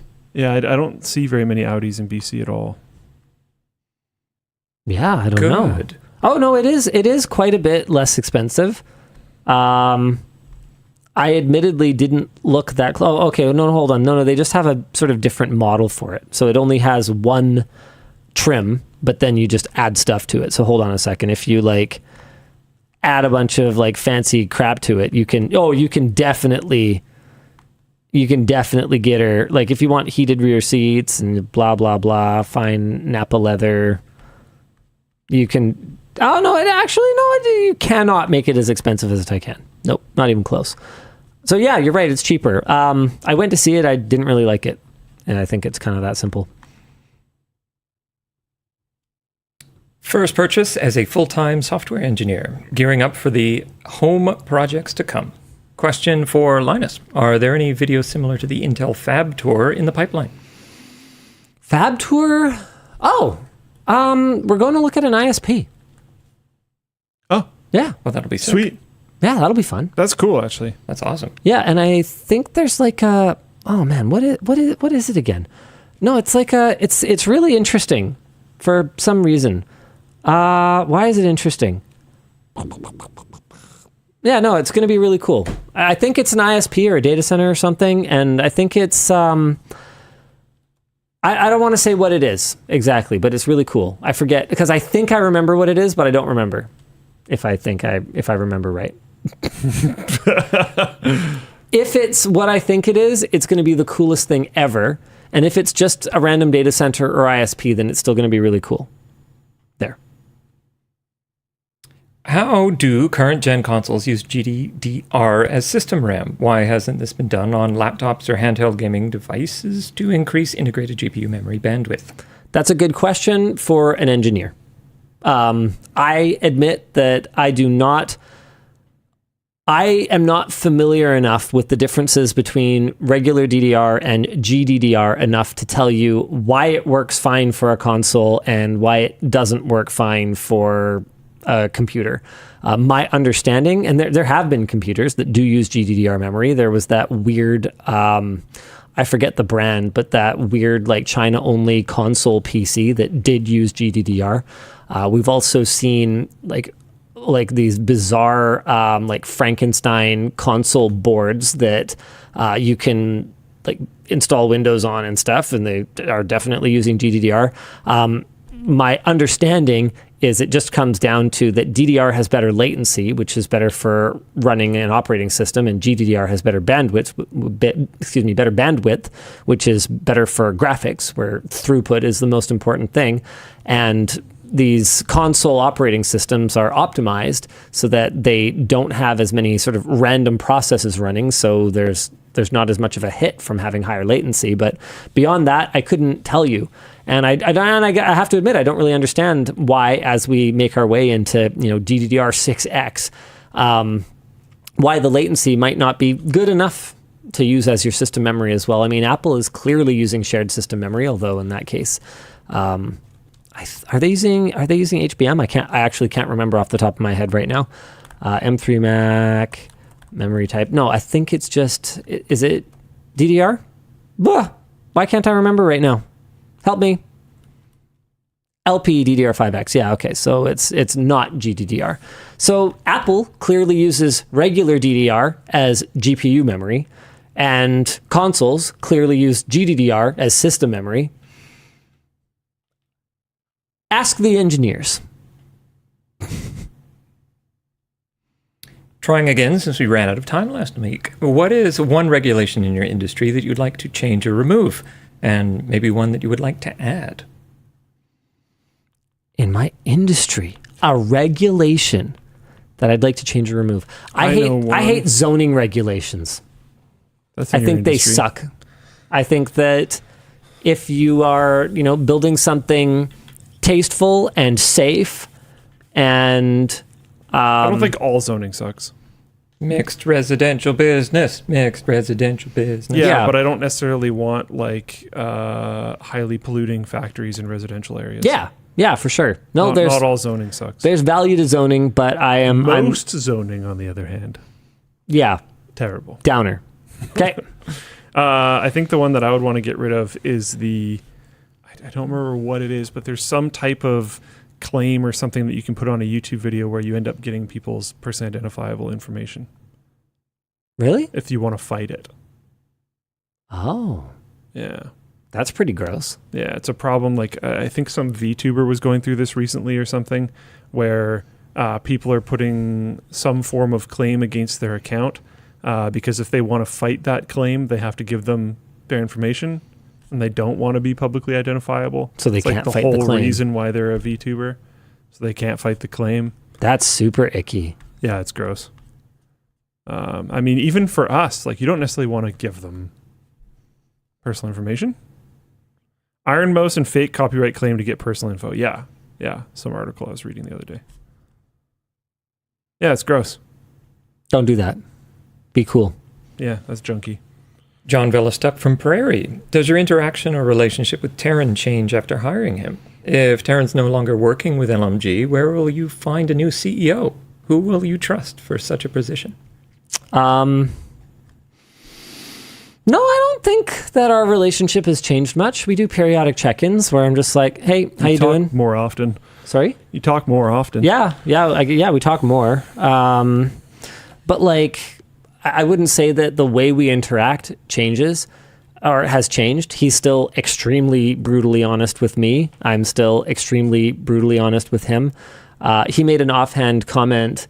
I sent a follow-up email a little while ago being like, yeah, I was kind of cranky when he said that. And he sends me this snarky-ass response that was like, yeah, I can tell when you're sending emails. And I'm just like, yeah, okay, so we're good still.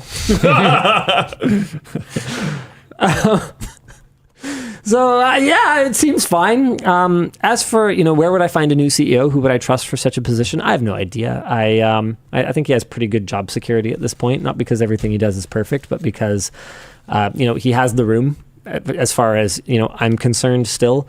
I don't agree with everything he does. I mean, I've talked about that a fair bit on the show recently, but I do support what he does. It's that we were talking about it earlier in the show, right? Were we? I don't remember not about Taryn specifically, but it was like the whole buy-in thing. Yeah. You don't necessarily have to agree, but we're on the same ship. Yeah. Who would I trust? I mean, if he resigned, I'd probably have to step in until such time as we could find someone else. And I have no idea what that process would even look like. I have no experience hiring CEOs. Other than just like, oh yeah, this guy was able to like deal with my bullshit once. He should probably be able to do it again. That was the process last time. Yeah, I know.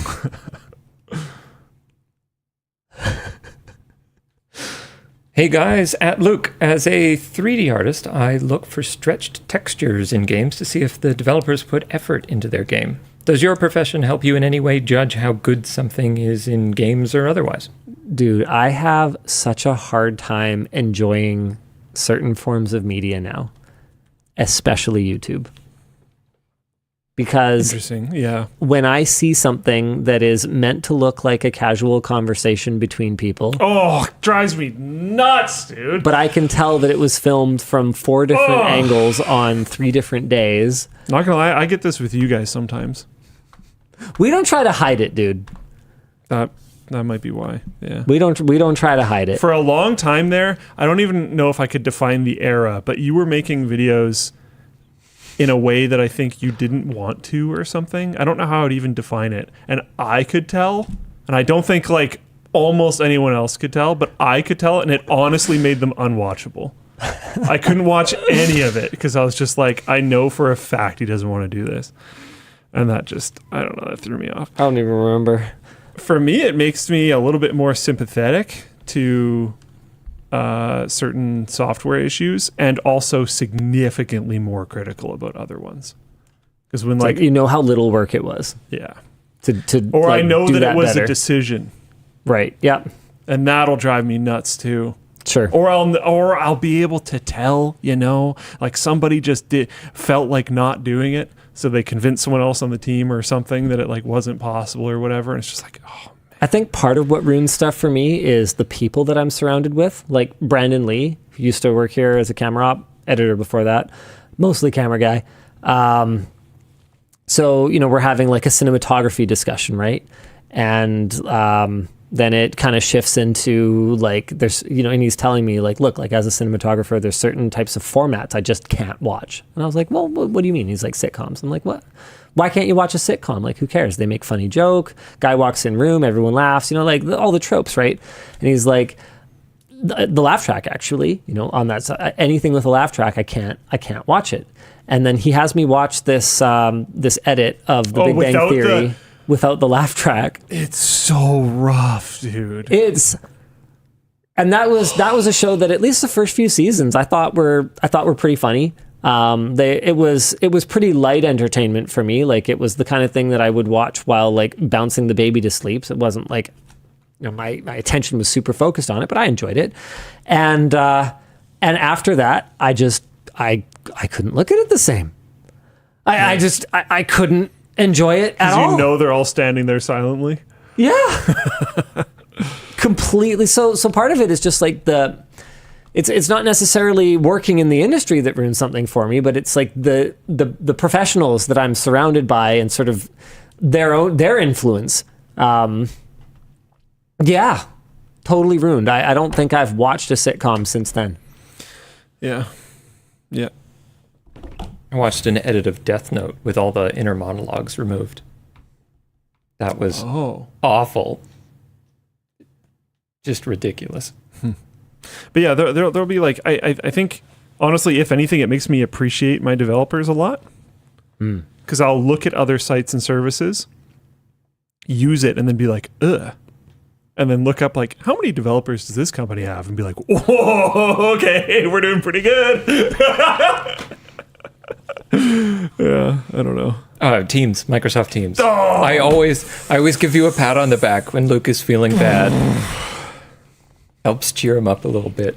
Or makes you hate Teams more. I don't know which one it is. Why does it not highlight your box when you are talking in a call? Why are you making everyone go, is my mic working? You should be able to tell because it should highlight just like it does for everyone else. That is the worst feature decision in the world. Why can't I schedule a message to a group chat that I just created? Why can't I do that? Why is that a limitation? Why does that possibly exist? You could make an argument. I can do that in everything else that has scheduled messages. If this was a free app, you could make an argument that it's an anti-spam feature. But Discord's better! But Teams is a paid app. Teams for the Workplace is a paid app. Nobody is joining an organization to create groups and spam it. If they are, then that organization has some shit to figure out. As I regain control, I would like to reiterate that Microsoft, if you have any interest, I would be very happy to consult on making Teams better. I will do it for free. I might no have problem. an in on that. I'll see what I can We do. might not even keep using Teams. Even if we stop using Teams, in the hopes of making it better for all of the rest of the people in the world that have to use your app, I would love to consult for free on making it better. There are objective and incredibly easy things that you can do that would make it a way better experience for literally everyone. Cool. Nice. So many people have to use your software. For Luke, imagine you're hired as an AI researcher. Once you sign an NDA, they show you an incredible human-like AGI. Or maybe they're just hazing you. What's the craziest advance you'd believe? What's the craziest advance I would believe? Like craziest level that they had gotten to that had been hidden from the public, and I'm now told. Is that what they mean? Yeah, let's go with that. Yeah. I think that's exactly. I think a advancement of what we currently have. I would not believe AGI. I would be. The first time I ever saw a mineral oil computer, I traced the monitor cable to the monitor because I didn't believe it. I would be doing stuff like that, trying to figure out what are you doing? Is there a person in the box of this mechanical Turk? But if it was like the tasking thing that they have now, if they had a version of that was just like very unrestrained, didn't have token limits, right, stuff like that, was able to pull on resources way more heavily, I would believe that. I think the great, I wasn't asked, but I think the best advance that I'd believe is near real-time latency. Because right now that's a huge, I think that's a huge impediment to making these things believable. The tasking one? How long everything takes to respond. Like it makes fast. It's not, okay. Think back to when we were hosting the WAN show remotely during COVID. Oh, I see. Even just the 40 milliseconds of a video call, 50 milliseconds of a video call is enough that our interaction is not natural. Is it fair if it uses some form of filler, or if it reframes partway through in the same way that humans do? Yeah, I think. What if it does stuff like that? That's the best that I could believe right now, is if they could nail down the latency, but it would still say weird stuff and hallucinate and stuff. I don't think we're close to fixing that. Mm-hmm. I was wondering why all of the underwear are out of stock and say they're not coming back. Does this mean you guys are getting out of the underwear business, or is it something new is coming? We have issues with our supplier yet again. At what point do you become the supplier? We can't. We can't. We're not a fabric mill. No textile isn't an answer, company. Linus. I bet we could make Just textiles trolling, in I'm Linus just Town. Chill. Build it. Build it. No, don't do that. No, we don't. It's going to happen. Sometimes we're having a surprising amount of them at the moment, but I don't know. It's fine. Thanks, Tynan.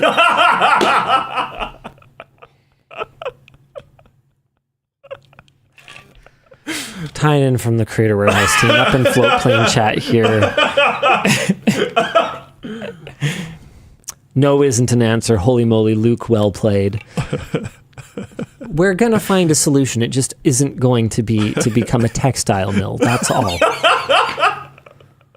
And it will take some time. Yeah. We're not dependent on our ability to produce and sell underwear, so we'll be fine. We have time. Okay. Could just buy shirts and cut them up. The more tall shirts you buy, the better it looks. So turn those into underwear. Yeah, not a bad solution. Not really. a bad solution. Yeah. Okay. Oh man, I even know what the name of the company could be. LTT. Textile tips? Yeah. Nice. Another domain that starts with Linus. I'm just trying to help you out. It's good. Thank you. Yeah. We need to own all of them. I actually have a problem because I often use shorthand to get to domains. Nice. So Gmail, right? I'm not typing Gmail, just GM enter. Yeah. I can't do that. No. With ours. It drives me crazy. Just set up our shortener, our lmg.gg. Just make yourself some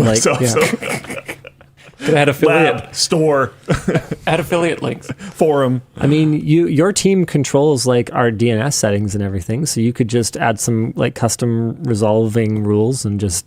Oh yeah, we could do that for the whole company. Yeah, if you just typed FP into a browser bar, you could. Just... I will do that right now. This just sounds like you're not trying hard enough to solve it. I tried to say no was the answer. That's my bad. Yep. Yeah. Way to go. Oops. This is not how you lead, Luke. Oh, your team is looking down on you. I got work to do. Hi, LDL. How's the bike painting coming? I'm interested in doing a custom paint job on my car hood. Do you have any tips for someone getting into auto body painting game? Into the auto body game? Car paint. Don't. Unless you have many, many hours and many hundreds of dollars to invest in it, just stay out. So close. I lost it at the end. I'm sorry. When is the last time you bought your wife flowers, Linus? What? She always tells me that they're not good use of money. Yeah. She is the perfect woman. Lego flowers. She likes the Lego flowers, I think. She does like Lego flowers. Yeah. Last time I bought my wife flowers. I'm trying to think. I bought her something random. She likes O. Henry bars. I got her an O. Henry bar a couple weeks ago. That's what she likes. What did you... No, I wasn't smiling because I thought it was like... Rule number one is actually listen and actually get them what they actually like. That's rule number one. Yeah. I was smiling because it was cute, not because it was bad. Yeah, it was adorable. Linus, when you kids start driving, what safety measures and rules will you implement? Android Auto, CarPlay only, new car with loads of smart safety features, or an old clunker? Does little man get to drive the Porsche? No, absolutely not. Yeah, you got to be kidding me. Ever? The first thing I did when I started driving was I hit a pillar in a parking lot. Like there's no way. I've never hit anything yet. No, I think if he has a big date, then I don't see why not. But like the flip side of it is you got to prove some responsible driving before then. Yeah, and the flip side of it is like, if she's the kind of girl who's impressed by that, is she the kind of girl that you want around, likes you for you? Yeah, you know. Yeah. So I don't know, dude. And it's one of those things. It's like, do I want to encourage putting on airs? That's not his car. I wouldn't tell him not to rent a nice car to impress a girl. But borrowing your dad's car is not like you haven't actually done anything. Really? You wouldn't? I'm actually surprised. You wouldn't tell him not to rent a nice car to impress a girl. That does not seem like a Linusism, actually. I wouldn't not allow it, I guess. Okay. And it's not up to me anyway. Yeah. Right? Like, for sure. And remember, rent a nice car to impress a girl can mean rent a limo for a prom. That's renting a nice car. Okay. It might impress her. Okay. Like I'm just saying there's context where him actually doing something, because remember, the thing that's impressive is the effort, right? And so if you're trying to impress her with your effort, which is the thing that I would hope she would be valuing about it, right? Because we aren't all just materialistic here. Then you have to actually put in the effort. And being like, hey dad, can I have the keys? Is not effort. So I would never say don't make an effort. Yeah.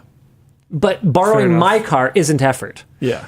Working hard and mowing lawns and renting a cool car for a date is effort. He had to do those things in order to borrow your car. But then maybe he could get a cooler car. Buy my car. I don't know. Or maybe, I don't know. It just seems lame. It seems lame. I have so many additional questions I want to ask, but they're information that should not end up on the stream, so I'm going to leave it there. Like how long until this is going to be a thing and stuff like that, which we shouldn't go into. Till what's going to be a thing? He's driving. Oh, I mean, a while. Yeah. Like I would expect him to get his license right when he is of age. That's apparently not a thing anymore. Have you heard about that?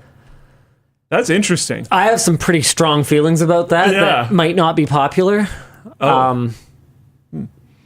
I see driving as a fundamental life skill. I see it as being just an important part of being a competent adult. Your insurance gets cheaper the longer you have your license. I was so scared that we would have differing opinions. Oh, I thought you were going to take driving's not necessary, and I would have just left. And all the goodwill gone. Okay, goodbye. And there's a lot of places in the world where you might never use the skill, or certainly not often.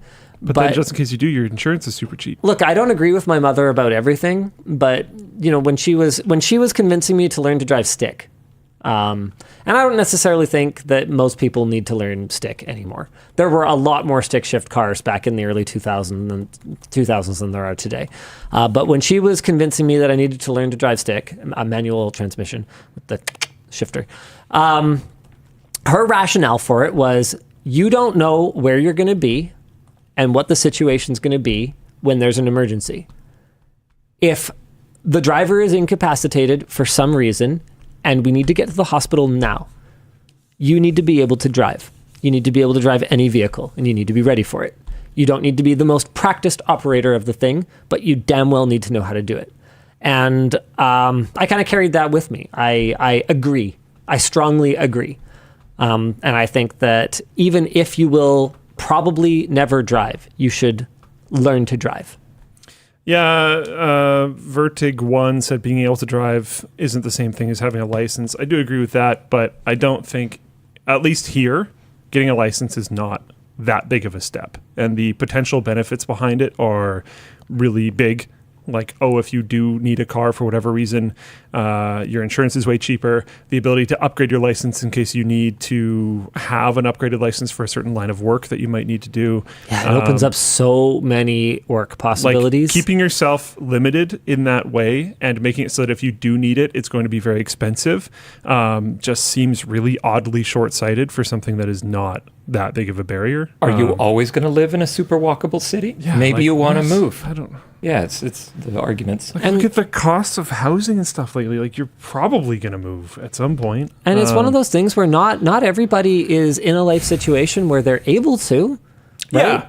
And the barrier might be too high. And the barrier might be too high. They might not have access to a vehicle. They might not have someone to teach them. They might have a physical disability. I don't know. Everyone's life situation is different. But if the opportunity is there. But if you have the opportunity and you're just like, Feh, I disagree.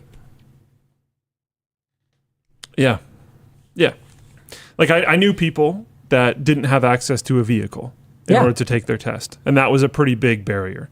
Some of them still got over it by, like, paying a friend to borrow theirs, which is kind of sketchy, to be clear. Oh, yeah. Or other various options. I think there's also places where you can rent a car, but then renting a car is really expensive. And I think it's, expensive. As far as my understanding goes, it's even more expensive when you're renting it for that reason. There's lots of different reasons why it might not make sense, but the dip in people getting their licenses does not match those reasons being more legitimate. You know what I mean? Like that it doesn't follow that line. So Arbiter K, I don't know if this is true, but Arbiter K says Gavin Free of Slow Mo Guys fame is in his 30s and does not have a driver's license. That actually blows my mind. I will say that Gavin, who I have met, is in a life situation where he doesn't need to drive himself anywhere. So that's something. You are not. Just get it. Just get it. Just get it. Oh my goodness. That's I don't know if that's true anyway though. UK licensing it's a very hard test. Oh yeah? We would be put to shame. I mean, that's not too surprising. Hello, Ella. And to be clear, there's lots of cities that I wouldn't drive in, even though I do know how to drive. Like there's places I've been that I'm just like, this is terrifying. This is Forget crazy. it. Yep. So there's that as well. Mm-hmm. There's also places where, like, if you have an international driver's license, you're allowed to drive, but like the road laws are so different that you just probably shouldn't. Yeah. I wouldn't even consider driving in like a metropolitan city in like India.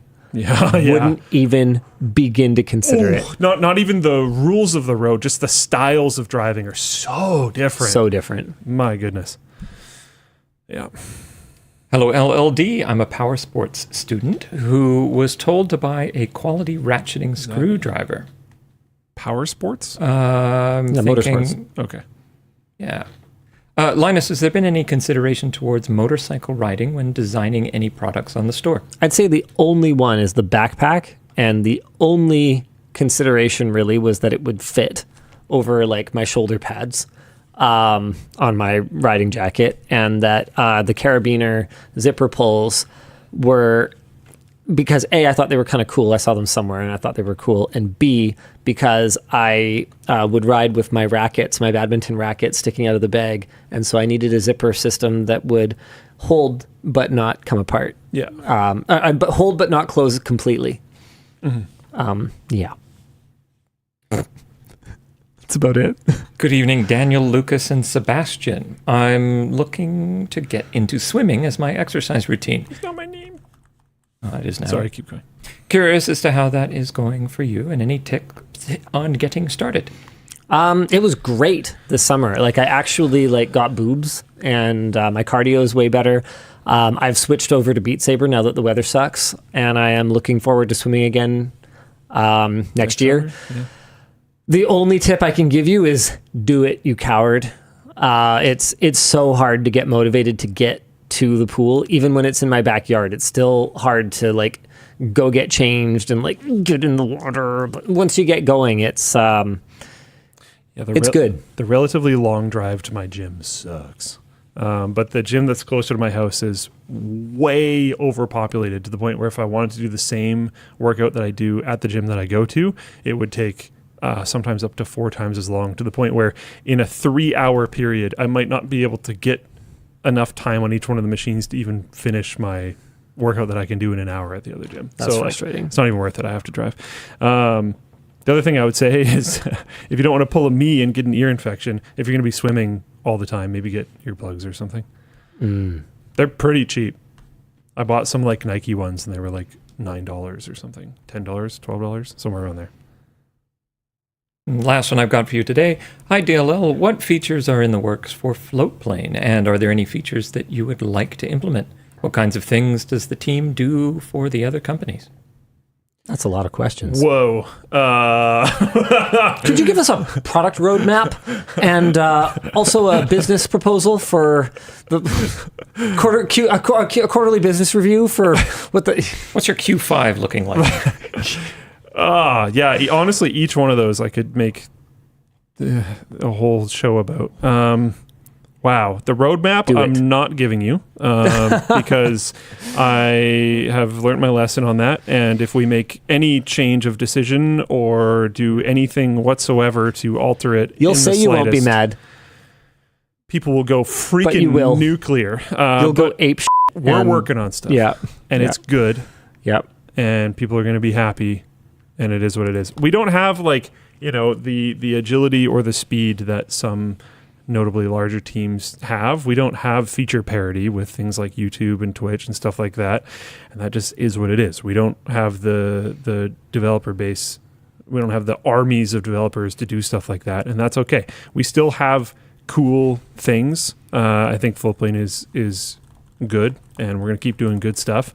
And it does feel like over time we are trending to getting closer to them, which I find interesting and cool. So it's getting better over time, which is good. So I'll say that. In regards to other things that the team does, that has slowly shifted into more dedicated positions than it originally was. So you have people like Conrad doing things for LTTStore. Technically, the Floatplane team encompasses the Labs web team. So the Labs website is technically on the Floatplane team. Oh, did we ever talk about the changes to I don't even think you've LTT seen Labs them all. on the show? I don't even think you've seen them all. Them all? Have you seen them all? When's the last time you used the site? When I saw us tweet about it. Tweet about what? About the new layout and stuff. Oh, have you seen the page layout though? Not this. Have you seen the layout changes to the actual product pages? Have you seen this? Yeah. Where it animates the hardware notes thing on the left-hand side and stuff? Yeah. See when it loads the next thing? It's like, Yeah. I came on when we tweeted about it. I found out about it in a tweet, which is hilarious. To be honest, I didn't even know we tweeted about it. Oh, yeah. Okay. Yeah.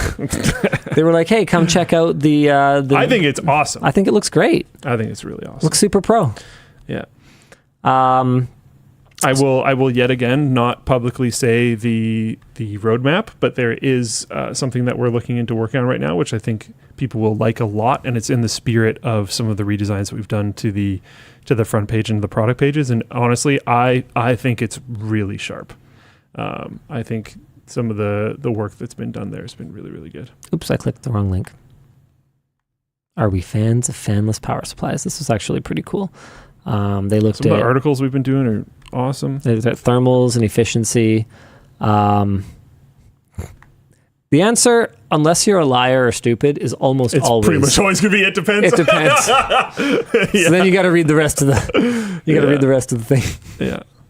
Yeah, I really like the aesthetic direction that we're taking with the lab site right now. I think the changes that were done to the sections of the product pages, even it might not seem that important, but even like like this. I'm gonna bring up my, so where it says hardware notes here, it's gonna seem really small, but just when you scroll down, having it do that makes the page feel a lot more nicer, dynamic, in my opinion. Yeah.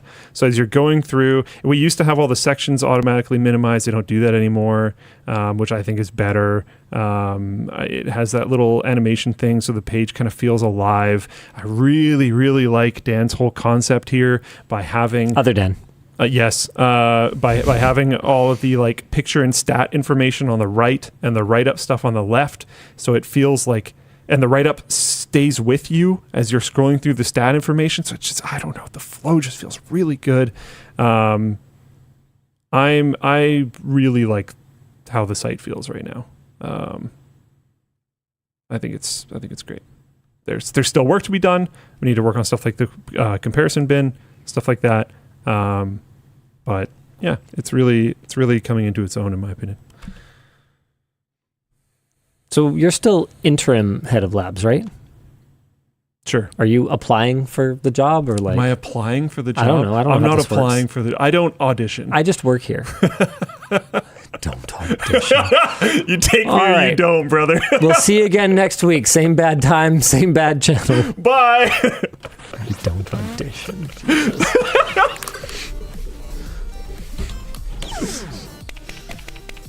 It's after 8. You need to go. Oh. I lost track, and then I realized. I was tracking it.